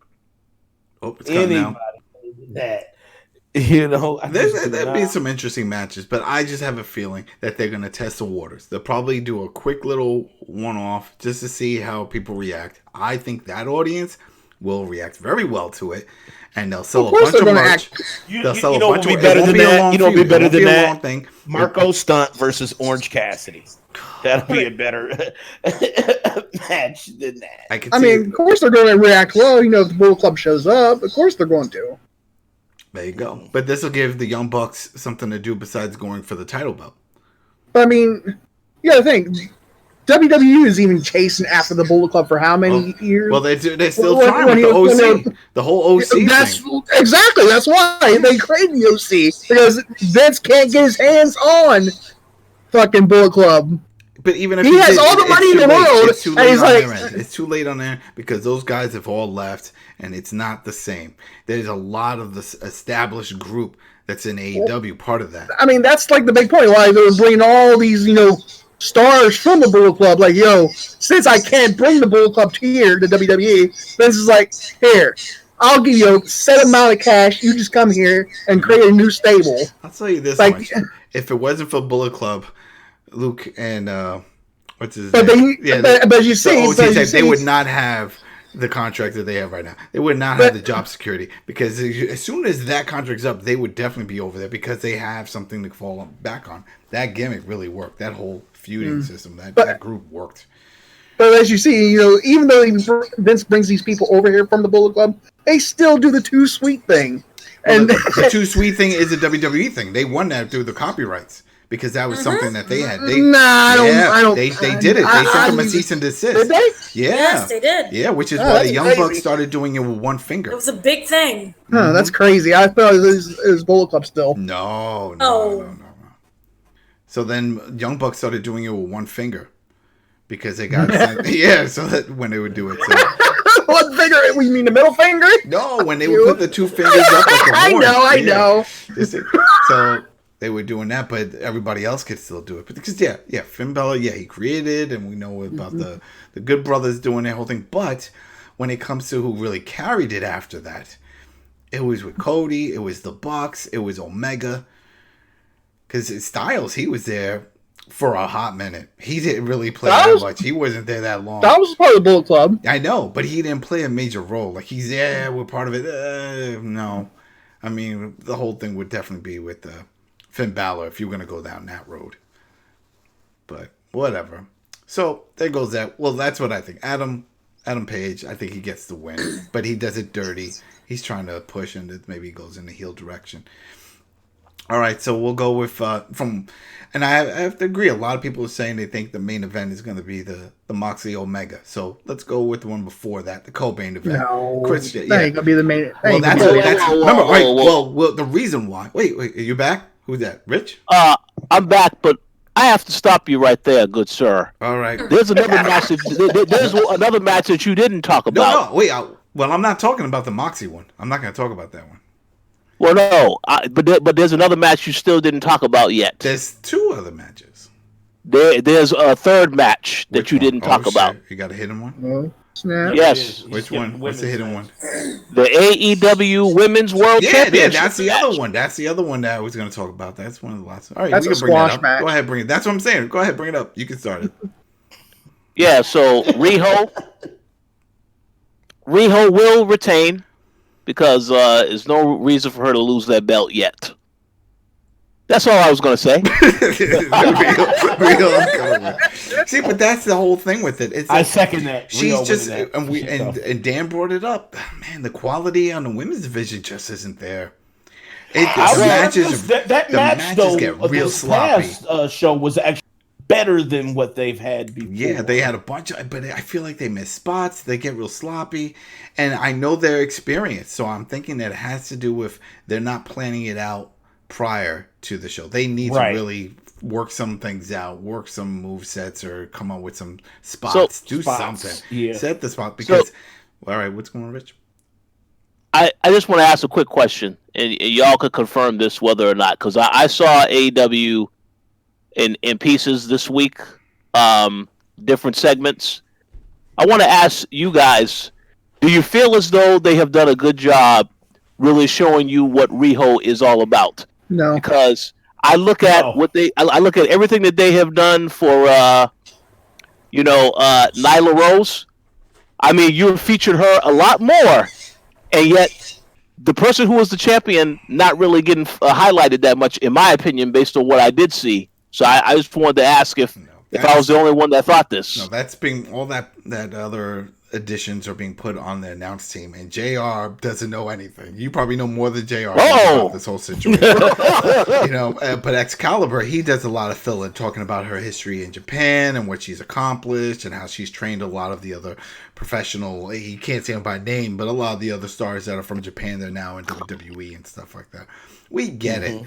But when it comes to the competition and who she's working with, everything seems kind of sloppy. It's like a hit or miss. Nothing seems really planned out properly, and it's upsetting to see because the quality, like you said, with the men, all the men is there, and I know that a lot of these women wrestlers, they can perform. It's just the chemistry.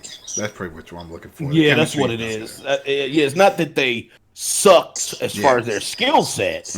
It's just that the matches are just like, damn, did y'all even talk about spots before the match? Like, it's like you could see that there was a setup, to a move or a clothesline that failed because they didn't bump or misread the cue. It's like, man,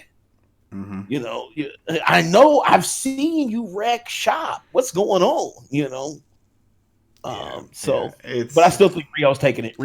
She will retain. Yeah, there's no reason to take it off her right now because there's no one worth giving it to. Not at this point. I kind of feel like when they decided to have that match with Riho and Britt Baker weeks ago, that should have been the match you had on this card.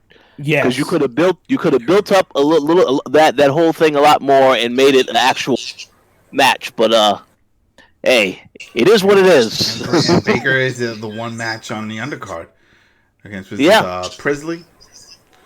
Yeah. So I still think they're going to give Baker the win on that because they hype her up constantly. But yeah, like you said, it's like this should have been the feud. This should have been a feud. Exactly. And they could have built on that and just continued it on. But again, it's probably something going on with the chemistry.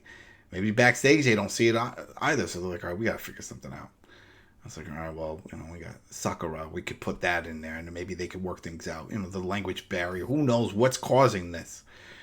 Because we don't want to stereotype. Because we see a lot of other, we see it especially with the WWE and all the NXT talent that they've had with Asuka and stuff. So with that language barrier, that's not an issue here. At least that I've seen on that. It's got to be something else. They're just not working. I think they're just not working out. I think they're just not doing that same level of working together behind the scenes as WWE does. Because even though I shit on WWE, their women's division is amazing. Balls to the wall. They throw Raw, everything. SmackDown.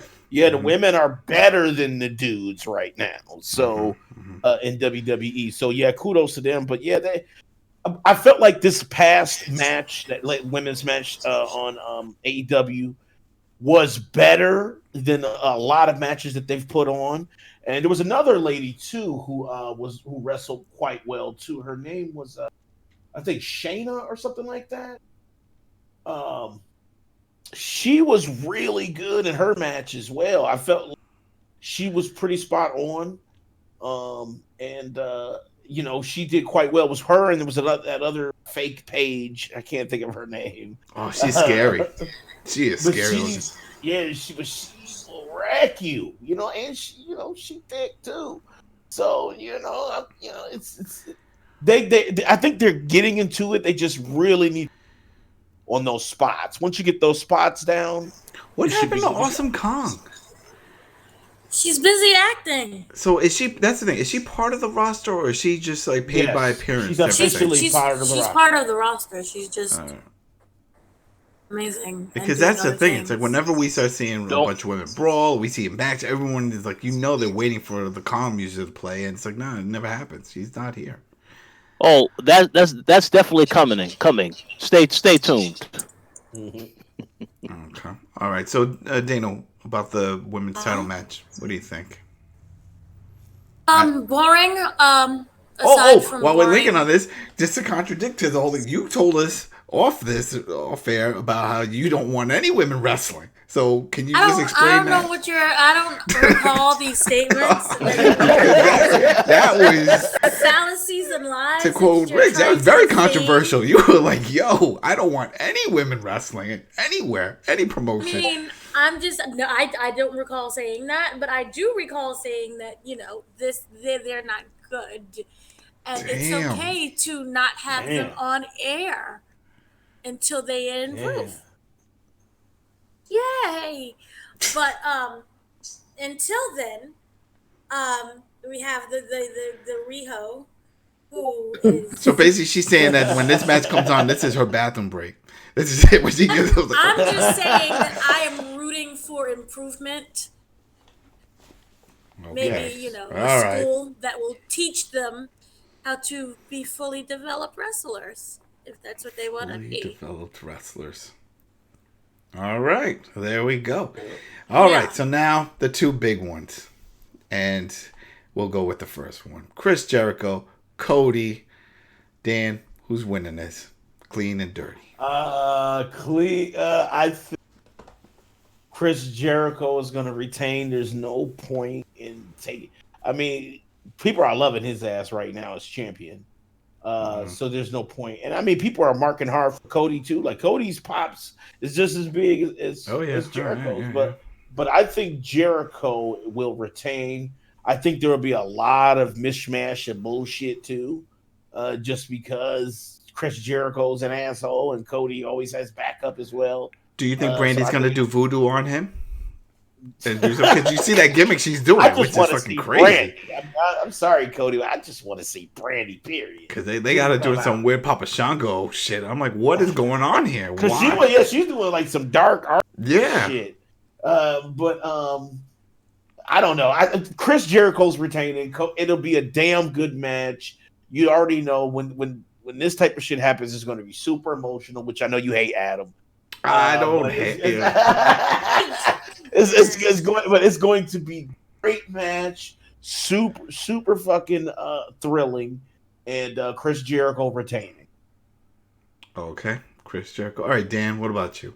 Oh, wait. What, is it going to be clean or is it going to be dirty? You think the inner circle going to interfere? It's going to definitely be dirty. It's going to be, but Chris Jericho's retaining. But yes, definitely dirty. Definitely dirty. All right, what about you, Dan? I mean, Mike. There we go. No, he was. I drink a lot. I think it's all right. It's all right. Drink one for me. Like I said, I think it's gonna be Cody. It's time for him to shine, man. He's been, taking a few bumps here. Yeah, he's been taking a few bumps here and there. Dana was over here praising the boy, and now she's want to hate. Oh, now she wants to hate. She's like, time to shine. Did you not see his promo? Shine. Right, it's time. She made that her ringtone. I like it. Can we get that? Can we get that? That sound right there, Danny. Time to shine. The way Dana said that.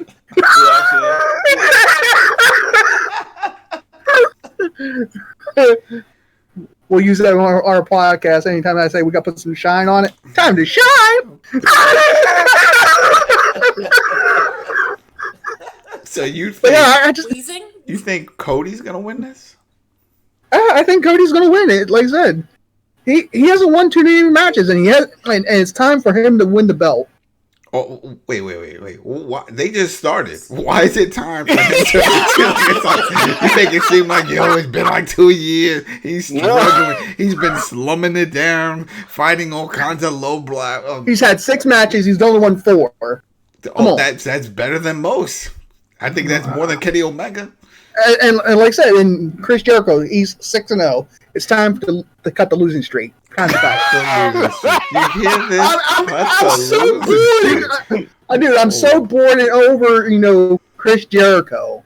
I mean, I know he's a god. I know he's a legend. But come on, it's time to pass the belt to somebody else. Pass the belt to somebody else. According to the merch sales, it is not time to move on. You see, he's got the it's with time to move on. He's El Champion. He's got all his little gimmicks working. I like the gimmicks. Believe me, I actually want a shirt that says El Champion. He just started a group. This will destroy that whole group if he loses his belt. Dude, I still even said the group, the Inner Circle is just, I don't know, it doesn't click for me. It's a fucking band of all fucking things. The same Bad Boys. But come on, no, that's Perfect Circle. You think a Perfect Circle? No, that's if you're gonna actually go YouTube it. That is the name of the band, the original band is saying. I'm sure there's something. That sounds very generic. Inner Circle. That could be a bunch of things. I'm sure. I'm just saying, if you go YouTube it, I mean, ask Dan. He knows all about the porno life. I'm sure about the Inner Circle.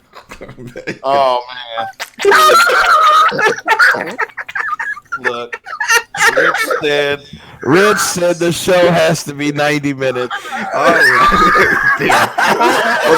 those movie clips don't usually last that long anyway. What, you say we're going to go over if we talk about your porno life over there, Dan? I plead the fifth. So, Mike, you think Cody wins and it's going to be clean? Because, I mean, it won't be dirty unless it's going to be clean. Pulls some like voodoo thing that she's been. It's going to be clean. That's why I think they may throw a curveball with that because that came. I like how you're doing this. Also, I'll throw that in there. I like where you're at, and it's going to be clean or dirty. It's clean. Yeah, it definitely changes things up with these matches. They pay attention to that, and they keep throwing it in our faces. Well, remember this fact. That's a little asterisk. So, all right, Rich, who do you think's going to win? Jericho, Cody, clean or dirty? All right, this is going to be a controversial rant. But I'm going to try to keep it brief. I think it is very obvious to win. And as far as if it's going to be clean or dirty, I definitely is going to be dirty.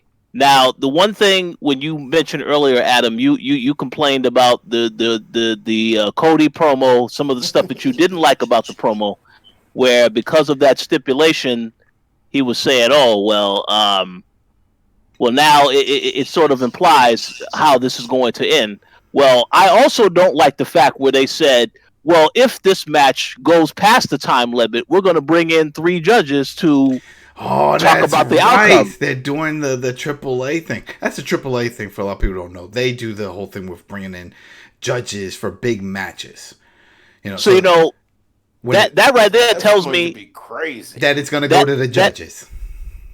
Exactly. And they didn't reveal who the judges are. That's supposed to be a surprise for the actual event. Mm-hmm. So that's how I know for sure it's going to go to that limit. Now, as far as who wins, well, either Jericho could win convincingly, or they can have this whole ridiculous storyline where they bribe the judge, or the judge is, hey, maybe Hager's announcement tomorrow is that he's one of the judges. And therefore, oh my God, that is very WWE, WCW. That's I don't think WWE. I don't think they would go that way. Hey, I'm hoping they don't take that approach. But at least we can confirm for sure. They're definitely going to have the 3 judges, because why make that announcement and then it never gets to that point. So you see, but what sucks with this, and this is what happened with Impact, because they also incorporated the 3 judges because they have that connection with AAA. And they would do this. And whenever they came out, you knew they were going to be relevant. You knew it was going to go down to the judges. Mm-hmm. Because then what's the point? I have yet to see one of those matches where, hey, they were there and the match ended within like 10 minutes. That was pointless.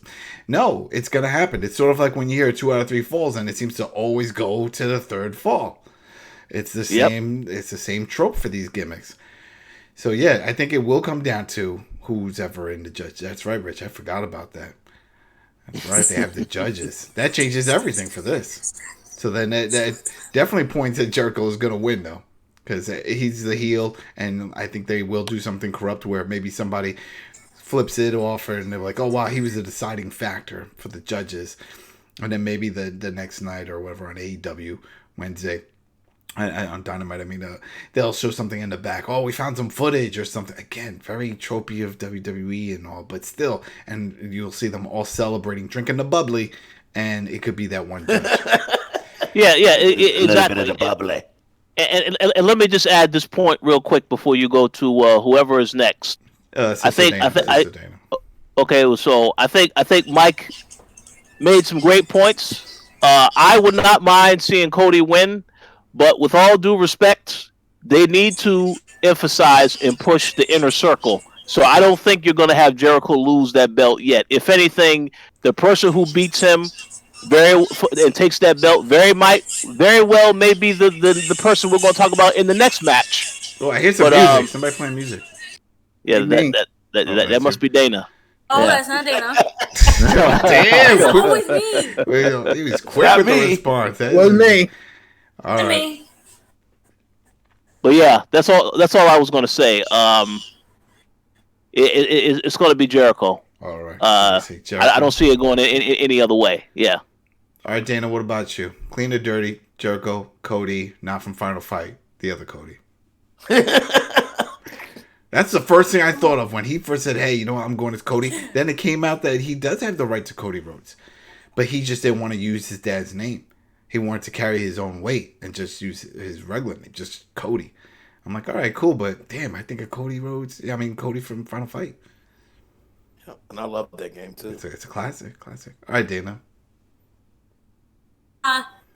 Dirty, just grimy. This is going to be a grimy match. Now, are there any stipulations?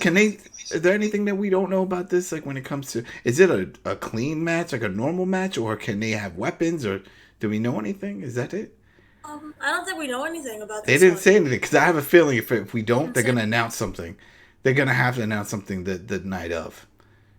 Because I feel like this needs to have some kind of no holds bar or something. But then again, we have the next match, which I'm very pissed about. But let's keep going. Oh, just about anything. Well, you know what? Because I don't drink the Kool-Aid. That's why. I don't drink the Kool-Aid, and I can taste bad sugar. So I call out what I see, and I see through the bullshit like Neo with the Matrix. And I see the bullshit. I've been watching wrestling fucking way too long. I can't even count the years I've been watching this shit. Too many years. An unhealthy amount of wrestling. That's all I'm saying. Anyway, it is going to be a dirty, grimy match that will involve the Inner Circle and involve anyone else who Virgil is going to come in there by the time it's done and over with. But I do see that Jericho is going to retain. Virgil could be a judge. There you go. Why else? Perfect. So he would get a huge pop when he comes down. Breadsticks. So now that you said that, probably Virgil and Hager are going to be judges. So already that's two votes for Jericho. No, you can't. No, it can't be an active wrestler. Oh, it can't be an okay. At least for the AAA, that was their rule. And usually it was like an announcer, and it was like some outside person, like a DDP come in there. Yeah, DDP. Yeah, but DDP. They could have DDP.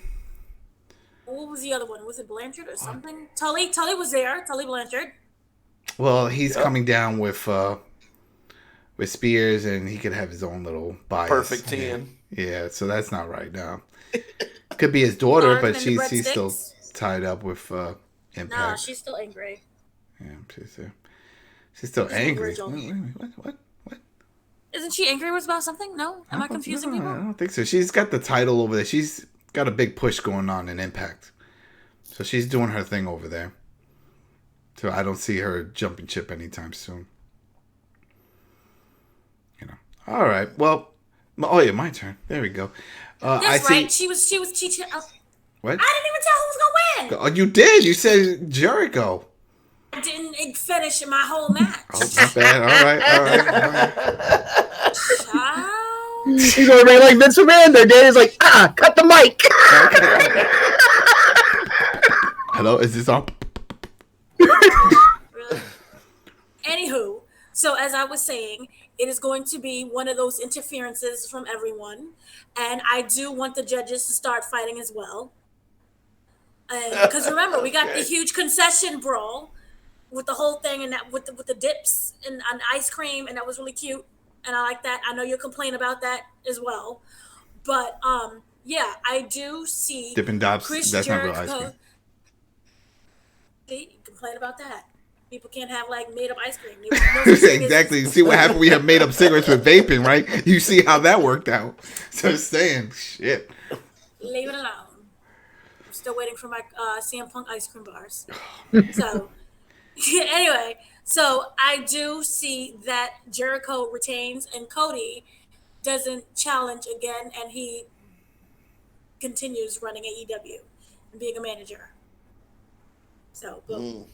Well, the question here for everybody, before I give my prediction on this one, if Cody loses, where do they go from here with him? Because if they're getting all emotional on this, right, and he made this stipulation, I'm assuming that if he loses this, he's gonna be gone for a little bit. I remember there was talks that he was gonna he had a surgery or something that he's been holding back for his knee or some shit. Maybe this could be that window for him to do that, or maybe they'll have him do something else behind the scenes, because he's been wearing a lot of hats. They all wear a bunch of hats, but he's really been wearing a lot of hats. Like, we see him even cutting interview segments.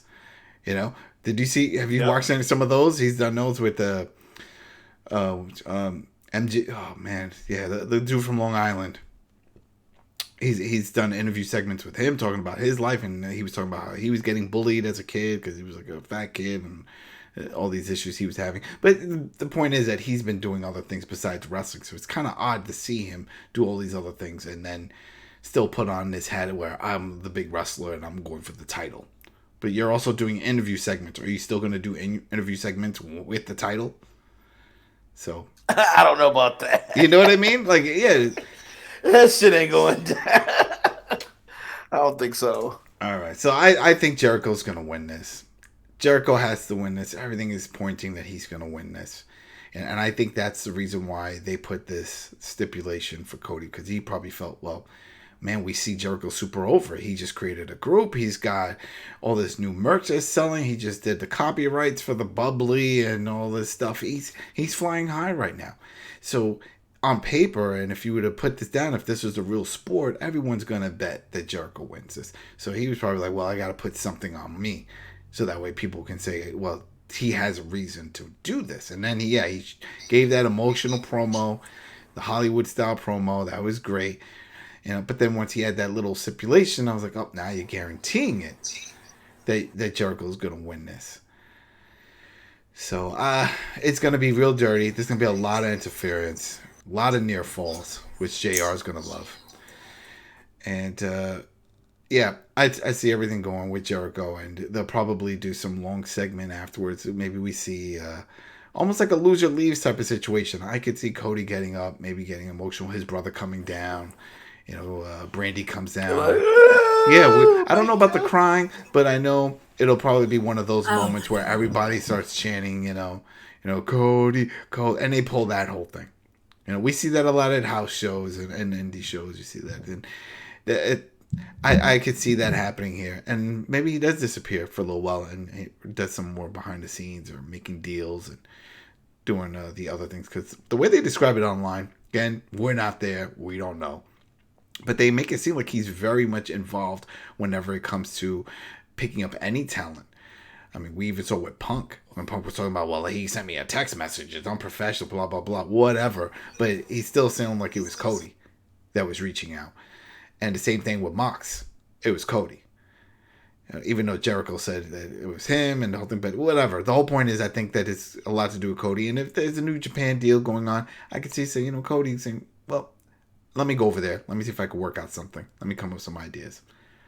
Because when it comes to creative, they're all responsible for creative, right? They don't really have a dedicated team. Everyone has the right to create their own thing.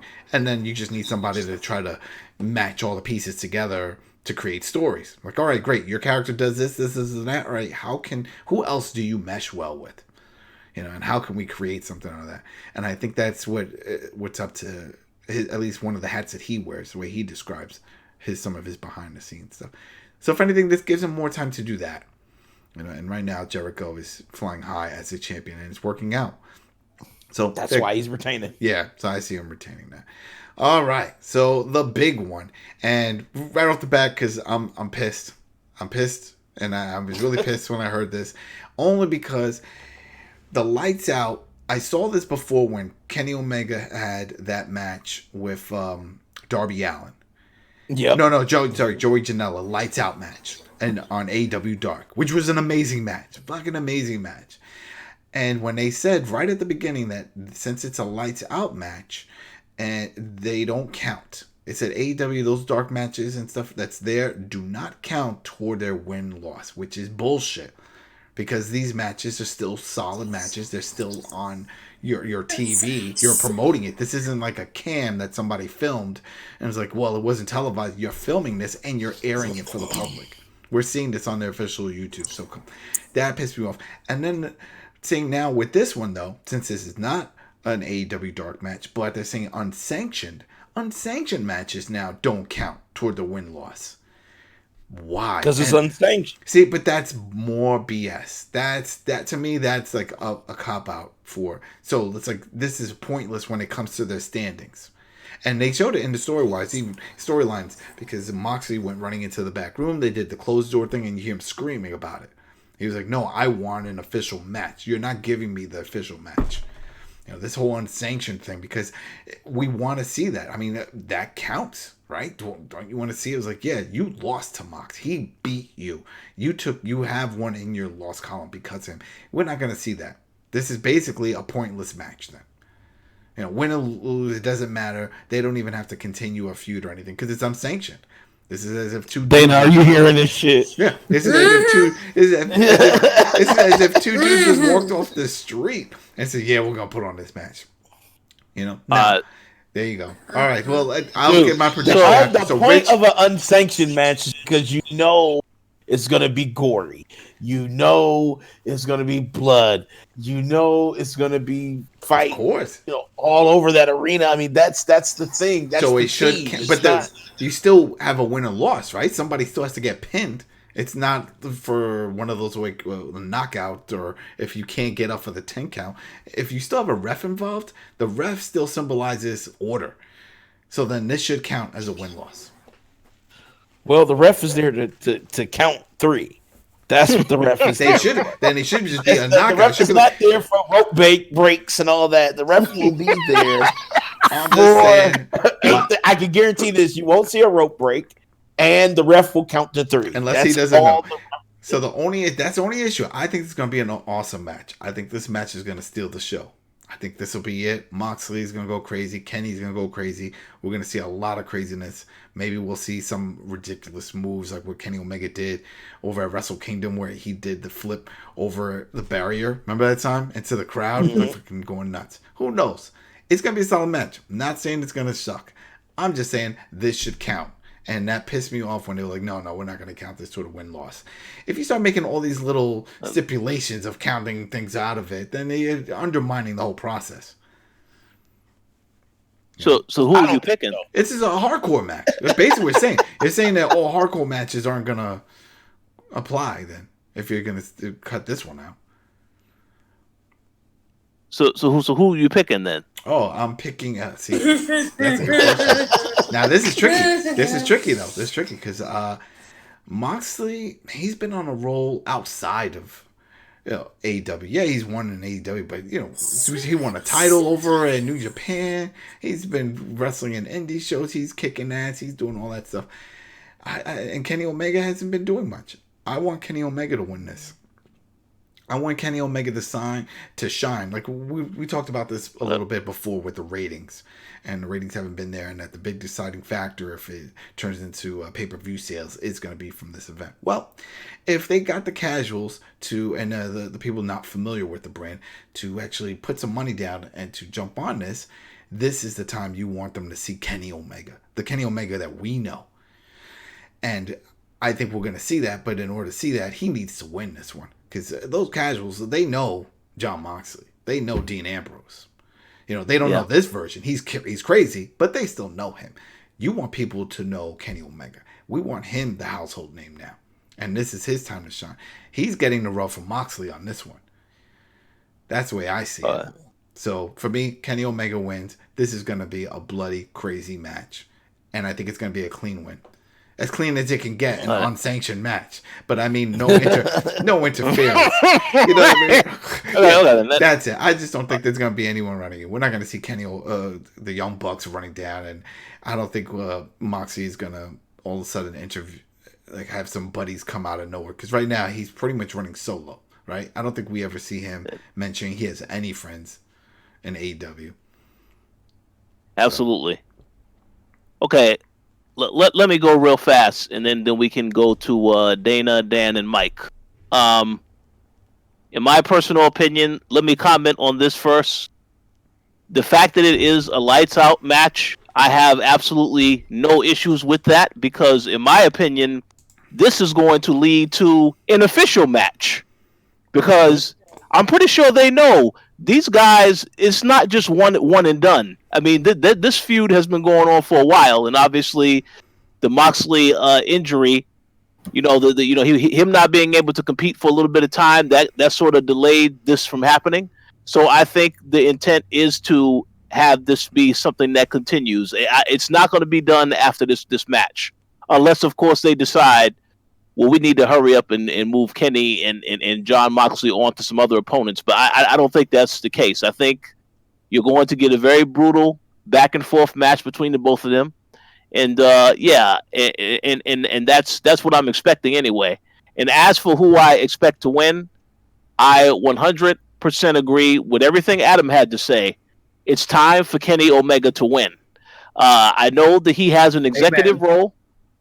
I know he has an executive role with AEW, all this other stuff. But again, anyone who is a casual fan of wrestling, they don't know enough about this guy. They don't know about the stuff that he's done in any other promotion. Exactly. And obviously, just like you said with Moxley, aka Dean Ambrose, for those that actually watch WWE, they've seen this guy. This guy has been on an absolute tear since he left WWE. So I think for him to take the loss, I'm pretty sure he has to acknowledge as well. It's more important for Kenny to get this win, to get the rub, because you want to make this guy look like a winner. Because when I saw how they started to book him when this whole promotion started up, I was not happy with how they made this guy look. So I think this is your opportunity. This is your time, as you said, your time to shine. So yeah, Kenny Omega is my pick, and like I said, it's going to be a very brutal match. Maybe some blood. Definitely going to be a lot of violence. It's definitely going to be some violence. Oh, for sure. But yeah, all justified, and yeah, Kenny Omega is my pick. Dan, what do you think? I am going Kenny Omega for sure. I think Kenny Omega bust John Moxley wide open. I'm serious. It's going to happen. I know it sounds Pornhub-ish, but it is going to happen. There will be blood. There will be blood. And, John Moxley, it's going to be a damn good match. I think there's going to be some moments where dudes are going to be dropped on their head, and it's going to be cringe, and it's going to be like, fuck, I cannot believe this shit. But when the dust settles, Kenny Omega will be victorious. All right. Mike? It's non-sanctioned, lights out match. It's gonna be John Moxley. What? It's got to be the Moxley. Oh, I wasn't expecting that. Wow. I mean, I always go for the unsuspected, but yeah, I mean, he's they haven't put too much spotlight on John Moxley. I agree with what you said there also, Rich, about Kenny Omega hasn't got much spotlight. Heck, a lot of people don't know about Kenny Omega that much. He just won a championship not too long ago. Not for AEW, though. No, over in AAA. Yeah, that's what I said. Yeah. Like I said, I saw him, on his Twitter promoting it, that he won, all that good stuff, because I follow him. But yeah. And you don't see, like I said, you don't see too much, spotlight on John Moxley either. So, it can go either way, but I'm pulling for John Moxley. Dana? Mercer. You think the Mercer's going to win? Do you think Moxley's not going to make it? Is that what you're saying? He's going to go in the back. The doctor's going to run the test and be like, yo, you're still sick. You're going to spread this. Kenny, are you ready to get sick? Damn right. He's going to give you cooties in this match. If he even spits on you, you need to back up. In fact, I got to go. The elbow just bust open and Mercer. Oh, man. I've seen that.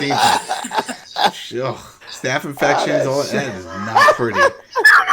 Hand him a Z-Pack, and he's trying to hold his elbow together. Right. No, there you go. CM Punk comes out in the crowd and like, yo, here's your Z-Pack. And he throws it in the ring. Moxley grabs it and just rubs it on it. Like some tussin. Like, just rubs it on it. And he's like, I'm good to go.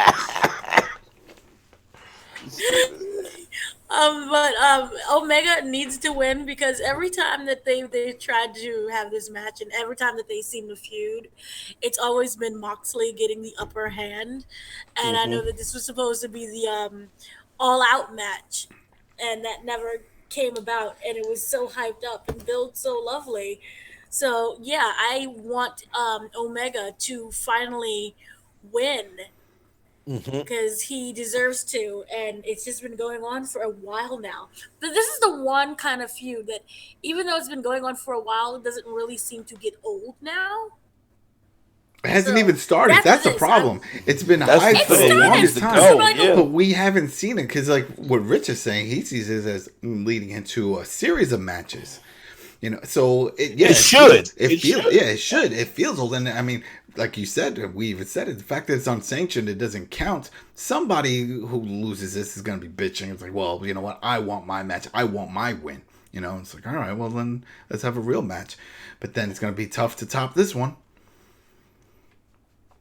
It is. That person that will be complaining and bitching that they want their match, that pretty much is the character of Jon Moxley. That's the one I expect to really get angry and to really want that. So I just hope that we don't get something cheesy from like a WWE route where like Pac the Bastard or someone interferes because he's got beef with both of them. Because he was pissed. It's not going down. And I really hope that we don't get an interference in this shit. I just want to see somebody win clean from beating the other guy's ass with weapons, whatever it is. I don't want to see some outside, oh, wow, he's about to do something. The bastard. No, I don't want to see that. Well, since this is the main event, the final match, and we already know that there's going to be some stuff that happens in these other matches. And there's no time limit. No time limit. That's the other thing. When unsanctioned, they don't have to abide by that 15-minute time limit rule. Oh, well, in that case, yeah, I definitely don't expect no interference. I just a knockdown, drag out fight, and if anybody still has a beef with either Kenny Omega or Jon Moxley, they can revisit that on the next episode of AEW Dynamite. Man, I was really hoping when we saw the Smash Bros. Little gaming split in here, when they announced the new characters, I'm like, sure, throw in Kenny Omega. You guys remember in Wrestle Kingdom when he did that nice little intro where he was doing the new challenger? Would have been awesome. Oh, yeah. That would have been awesome. All right, keep going. Maybe. One day. But no, I was finished. I think someone else. I don't know if Dana was. Dana. Who did you pick? Kenny Omega. Right? Just forgettable. That's a great song. Forget. She's a junkie now, but whatever. I'm a junkie? Wait, no, Natalie Cole, man. She got hooked on the crack rock. She's dead. She died. Oh, whoa! She died. Holy shit! Oh, you're breaking news here, Dana. Breaking news from 2015. She's died. Oh shit! We can't talk ill of the dead. My bad. That's sad.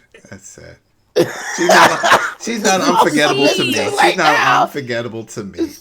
She's not unforgettable. Rich is like, edit. Like, all right. Well, I guess that's it. Everybody went. So I guess we could just end this off with real quick. Is this going to be a good show? Is this going to be a memorable show? This is their last pay-per-view of the year, right? Because they're not doing one in December.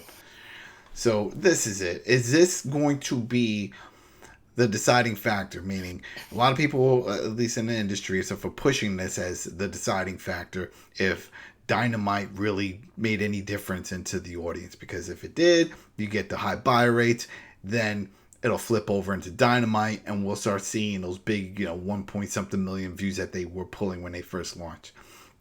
Do you think, Dana, let's start this first. Is this going to be that turning point in a positive way or a negative way, or just nothing is going to happen? Nothing's going to change. I think anything is going to change right now because, one, it's just way too early. This company has only technically really been started around October in the sense of they're actually being on TV. So you think that the people who are watching are the same people that were doing the buy rates? You don't think they've picked up any new viewers? I think that right now it has been steady, and I feel that... Well, it's steadily declining. It hasn't really been steady. Declining only in the sense that, because something is new and fresh, there's going to be eyes on it. Yeah. And you have to kind of admit that WWE has did a really great job hyping up AEW. Yeah. By talking about it. Starting off with the Hall of Fame when they called him a pissant company with Billy Gunn. And they've kind of just been going. He could be a judge. There you go. There's another one. Remember Sami Zayn said it. Yeah, he said it. Sami Zayn was like, "Do you want me to talk about AEW?" AEW. And everybody was like, "Oh shit!" Yeah. Well, because they're in the universe. They're not even on this planet. I mean, they're out there. They just nothing else matters, right? That's the way they advertise it. Right. So I think that it will not change anything. I think that the real test will come when they're 2 years into it. Mm-hmm. Can they still make it through? And you really have to look at it this way. As much as we poop on TNA, and as much as they are filming their pay-per-views on someone's cell phone, they're still having pay-per-views. Yeah. People are doing it. The 900 people who are watching are still watching. Yeah, and we still got MLW, that other one, and that one just recently had some big pay-per-view that everybody was wowing about, some big show. So yeah, there's other promotions out there. And there's Power. Power, which is really fun. That is fun. That is such a throwback. At first, when I watched it, I thought it was almost like a spoof. Like, is this real or is this like a joke? But no, this is it. This is Billy Corgan's promotion, and it's working out. What's his name? There, your boy. That was with the Miz. That he was doing the shadowing. Oh, I'm blanking. Sandow. Sandow's there. He doesn't want anyone to make eye contact with him. Yeah, that's some weird shit. He's amazing. Mm-hmm. But yeah, in that terms of AEW Stay Power, I think they'll be fine. Plus, on top of that, they have a billionaire behind them who is way more richer than Vince McMahon. Yeah. Well, to link on that, TN from the reports from the dirt sheets was that TNT is happy with the ratings, even though it's not the 1-point-something million it was before. But they had thought that they were going to get a little under or around 500,000 views. So anything higher than that is a win for them. So they're pleased with these numbers unless they keep dropping. But all right, what about you, Rich? I think the numbers are good. Oh, you think the numbers are good? All right, Dan, real quick. What do you think? You think it's going to be a big change for them, or everything's going to be the same as always and nothing's really going to flip off? I think it may be a little the same. Maybe just a small, tiny bump. I don't think it's going to be that big of a bump, but I think by the end of it, Kenny Omega's stock will be higher because he will have won it. He's got to have some memes out there, right? He's got to create. Yeah, it's going to be some shit. Yeah, it is. Pop is going to be a little bigger, and then but yeah, I think it's just going to bring a tiny bit of a new audience in because the pay-per-view, what's going to happen is people are going to look at YouTube and look at the highlights and see that this pay-per-view was the shit, and they're going to be like, oh man, they said Kenny Omega like almost went to jail, and it's just going to be some shit. So I think it'll bring in a little bit, but overall regular to a little more. That's where I'm at with that. So all right. Rich, what about you? What do you think? All right, two quick things. One controversial and one straightforward. So let's go with straightforward first. I also have to agree with Dan. I do think that they'll get a little bit of the bump in viewership off of this pay-per-view. Now here's where the controversy comes in. I think, in my personal opinion, if you was to ask me, is this probably going to be their best pay-per-view? Well, let me just give you this politically correct answer and say this is already on my list. This will probably be the second best pay-per-view this month, with number 1 going to War Games. And Survivor Series will be at the very end of that at number 3. What? Oh, yeah. Yeah. Look at that. See, look, Dana, where's the heat on him, huh? Come on, man. Who's number 3? Wait, what? I said if you was to ask me what are going to be the top pay-per-views this month, okay, I said War Games is number 1. Yep. That's not fair. AEW is number 2, and Survivor Series is the very last, dead last. Damn. No. Switch the last 2 around. I think AEW would be the very last, and that's not fair because Survivor Series, they have a built-in audience that we already know technically is larger than AEW's. Also, the way how they booked this, you really have to give credit to Saudi Arabia kidnapping everyone because they had to fly at the seat of their pants with this because they have created 2 very good shows behind this, which means that WWE knows how to put on a show, but they choose not to. But when it comes to competition and when it comes to kidnapping, they can pull out something very quickly. All right. So it is not fair to say, they're going to be better than AEW just because of those simple facts. AEW still, I feel, for what has been going on, has been putting out very good shows, and they could be more desirable pay-per-views. But again, for what they have been doing a very good job. So especially for a company that doesn't have 20 writers. It's just so in other words, you're saying Survivor Series is better than AEW, because I was saying AEW is definitely going to be the second best. It's going to shit on Survivor. The only reason why is because they added NXT, because they knew Raw versus SmackDown makes no sense at all. Well, NXT should have been added years ago. So, it's never respected. Exactly, NXT. It wasn't respected. That's Until why that ratings came. It just upsets me because now they're constantly advertising the fact, KO came from the Finn Balor came, but Shinsuke was there. Exactly, all your top guys were there before. You could have easily added them. They were never part of any of the drafts. They just never acknowledged them. That was just that show that they had on the network. Well, hold on. I mean, Finn was part of the draft. Yeah, he was first draft. He was part of the first draft. I remember them calling him up. I remember people getting called up, but I don't remember them being, because no one ever left to NXT. They never did that. It was just they would just call them up because that's the farm league. That was it. So it was actually because I remember because it was actually Mick Foley and what's her name. Stephanie McMahon. I couldn't think of it. No. Because I'm not counting as them just being called up because they did that all the time. I'm talking about no. He actually said he said I would like to take my first draft and choose Finn Balor. But then who went to NXT? No one. Exactly. That's what I'm saying. It was never part of that whole system. They never treated it as a third brand, even though Triple H came out and he gave that speech. Remember when he got in the ring and he's like, NXT, SmackDown, we're all the same. We're all. And the way you're laughing is the way Vince was laughing in the back. He was like, they're not going to believe this shit. That'll never happen. Actually think, me personally, I think, Triple H is clowning Vince. He's like, look, we're the better brand.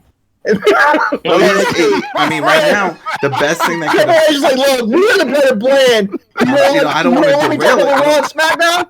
I'm going to screw you. I want to derail it. I'm going to give you the Montreal screw job. And they proved it. The ratings I know. So and Triple H is like, I'm going to give you the Montreal screw job. I'm going to show you all about it.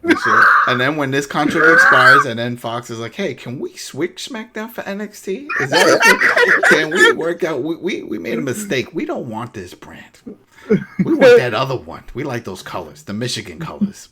We like the Michigan colors. There you go. All right, so Mike, what about you? Is this going to be the turning point? Is this going to boost them to the level? No. Okay. It's going to stay the same. And like I said, there's only like 5 matches worth watching. The rest is like three squad. So you're saying that those 5 matches aren't enough to generate interest to actually purchase it, is what you're saying? No. Because it's we're not talking about people just tuning in. They still have to buy. So whether they watch 1 or 2 matches. That's $50. I looked into it. It's $50. No, I watch it on. It's really shocking that for their kickoff, they only have 1 match. Throw a Darby Allin doing some crazy blood match or something just to get people to say, hey, tune into this. And we're going to see a lot more if we buy in. Well, isn't it possible that I mean, isn't it possible another match gets announced before the show happens? It's always possible. It's always possible. I don't see it happening now because the pay-per-view is tomorrow. I don't see them announcing another match right away. Like, say, look, we're slapping in Jose Canseco or somebody. Jose, where the hell did that come from? Holy shit. I was just pulling something out of my hat. Yeah, we know that. God damn, Jose Canseco baseball. He hasn't played in years. Shit. Exactly. Darryl Strawberry running in Jose Canseco versus Orange Cassidy. Right there's your surprise match. All right, and we could do a Cassidy. We could, but that's the thing. They have all the talent there, and they just... I don't know. So they're going to obviously fill it up with something, and it's probably going to be a bunch of packages just hyping up this pay-per-view event. But what sucks, and we talked about with the whole Kenny Omega thing, they don't have rights to any of that New Japan footage. So they can't really show too much of what Kenny's done outside of AEW, and he hasn't done much in AEW, besides the pay-per-views. So maybe they can do some of that. But who knows?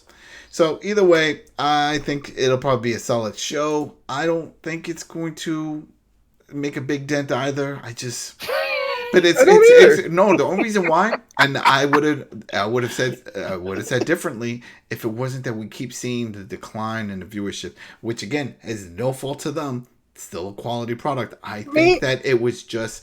The people that are watching are the super casuals. They're not wrestling fans. They're people that just know Hogan and Macho Man, all this stuff, and they know TNT had wrestling, and they're like, oh yeah, I remember when I used to do this. Oh, okay. And then they flick the channel. They're not setting the DVRs. If they were recording, then those would count, and we wouldn't see the decline. It's declining because the interest of wrestling, pro wrestling, isn't there. We are the wrestling business itself, slowly going down into the way it used to be, where it was just a niche thing. So, me personally, I believe, and you said this before, and I think I wouldn't say I think, I absolutely feel the way you're feeling there, Adam. After watching so many matches of AEW Dynamite, I think they should just cut it and just stuck with the AEW pay-per-views and maybe and continue doing AEW Dark. I prefer AEW Dark 10 times better than AEW Dynamite. It's amazing that they even put those matches as dark. It's like, what were you thinking? I know Dan's over there like, you smoking some crack. I was about to Luchasaurus and Jungle Boy, they debuted on the AEW Dark. Yeah. That was crazy. I was like, are you kidding me? This should have been on your first show. And it's like Dana said, just a few minutes ago, when they held, those wrestlers captive were on SmackDown, they brought up like some of their, no-name wrestlers that we don't see very much in SmackDown, and they shined, and they put on a hell of a show.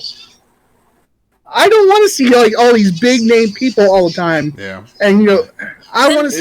It's gonna be. Whoa. I want to see. Dana, I want to see these rising stars. Dana, that's what I want to see. Dana, this is all.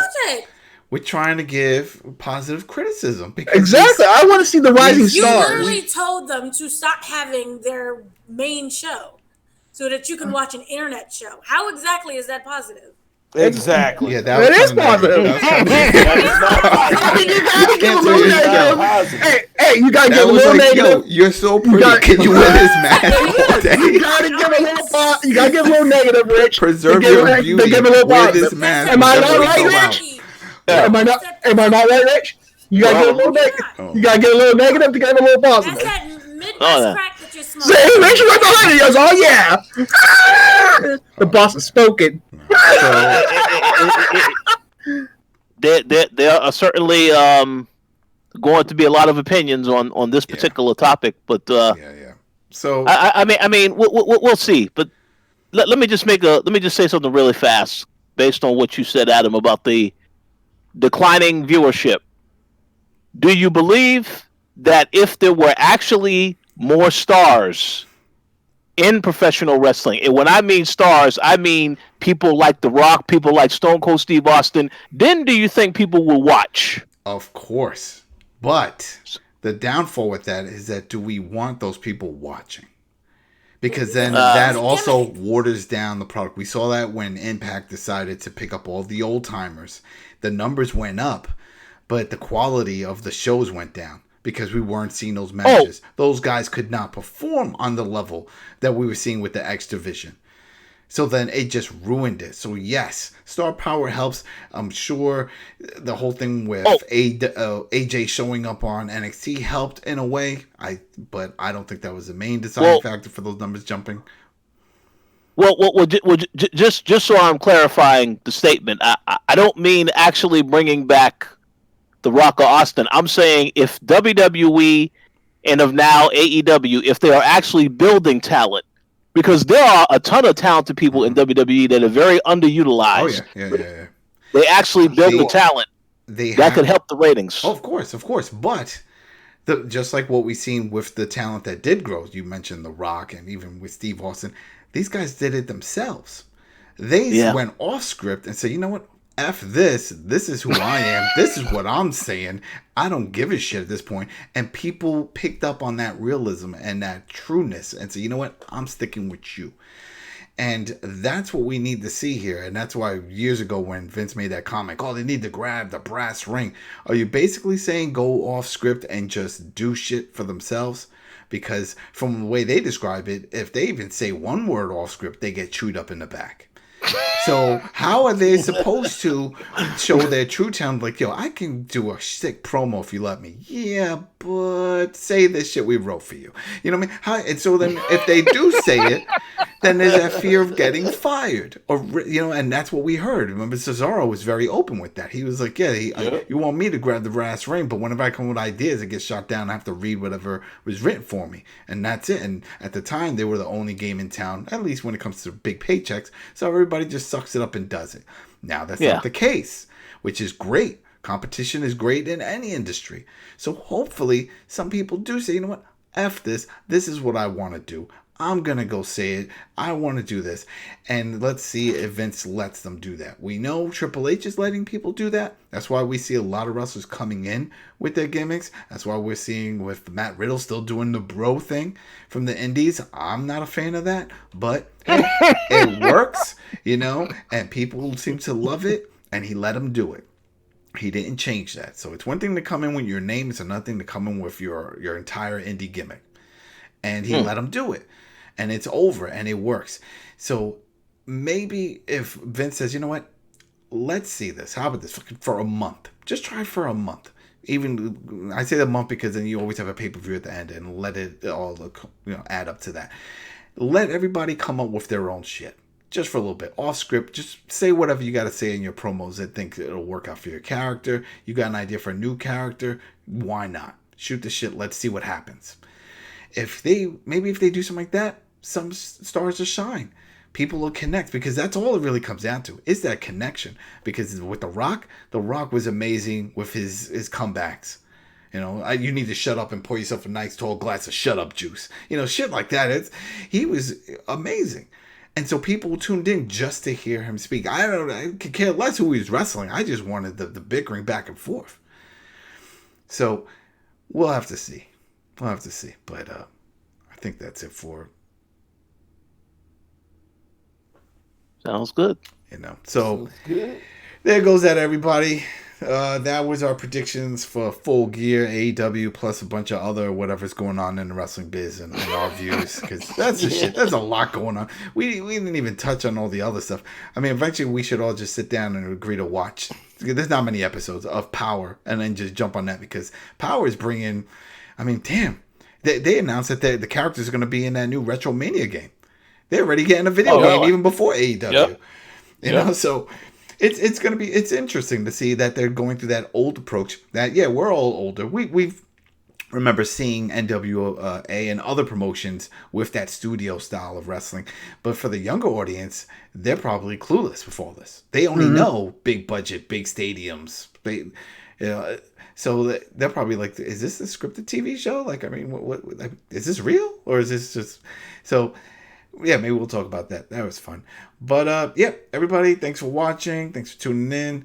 Hopefully this is a good show, and I hope it does get a boost. I hope that some memes come out of this and people come tune in, and we'll know when Wednesday comes around or Thursday when the numbers come out, and we'll see if the numbers go up. And if the numbers decline, then that means no one gives two shits about the pay-per-view, and no one cares about this promotion, and that's pretty sad in wrestling, just overall. All right, so again, I was your host today, Adam Vale. We got Dana, Sister Dana. Want to give any shout-outs? Shout-outs to Corey Gray for finally being a Devo in Total Divas. Awesome. He's still dating Carmella, right? That's still a real thing, right? Yes. Okay. So you shouldn't really date people you work with, but whatever. I'm just saying. That's so close. Especially with that, you're an announcer. Then what if she breaks up with you, starts dating some other dude there, and I'm gonna shit on her in her matches? Wow, that looks sloppy. Next, all right. Richard Bailey, you got any shout outs? Anything you want to say? Oh, shout outs to all the listeners and everybody looking forward to AEW, War Games, and Survivor Series. We definitely will address those other shows in the future. So, yeah. All right. That's about it. Big Mike. Check out the platform live on youtube.com/the platform live. 1 p.m. Eastern, 10 a.m. Pacific. All right. Dan. #AEW. There we go. And you know what's funny too? It's like with people in the wrestling in the know where everyone's hyped on it, but then when you look at these numbers, which is why it's I don't like to really go based off these numbers, but it sounds like no one's fucking watching. So, all right, well, there goes that, and let's hope everything's for the best for all wrestling, for all of it, because that's what I always say this, and it's like you can tell everybody that you're into comic books and stuff, and they're like, oh yeah, I like those movies, you like video games, it's tournaments, it's acceptable, everybody got big-ass smartphones, you're not just a nerd, but shit, if you tell somebody you're still a wrestling fan, you get that smirk. You know that shit's fake, right? That's still, you mean they sound like you? Yeah, exactly. Sound like that stink has still not washed off. You still get that. So hopefully one day in our lifetime, it will. All right. Have a good night, everybody. Peace.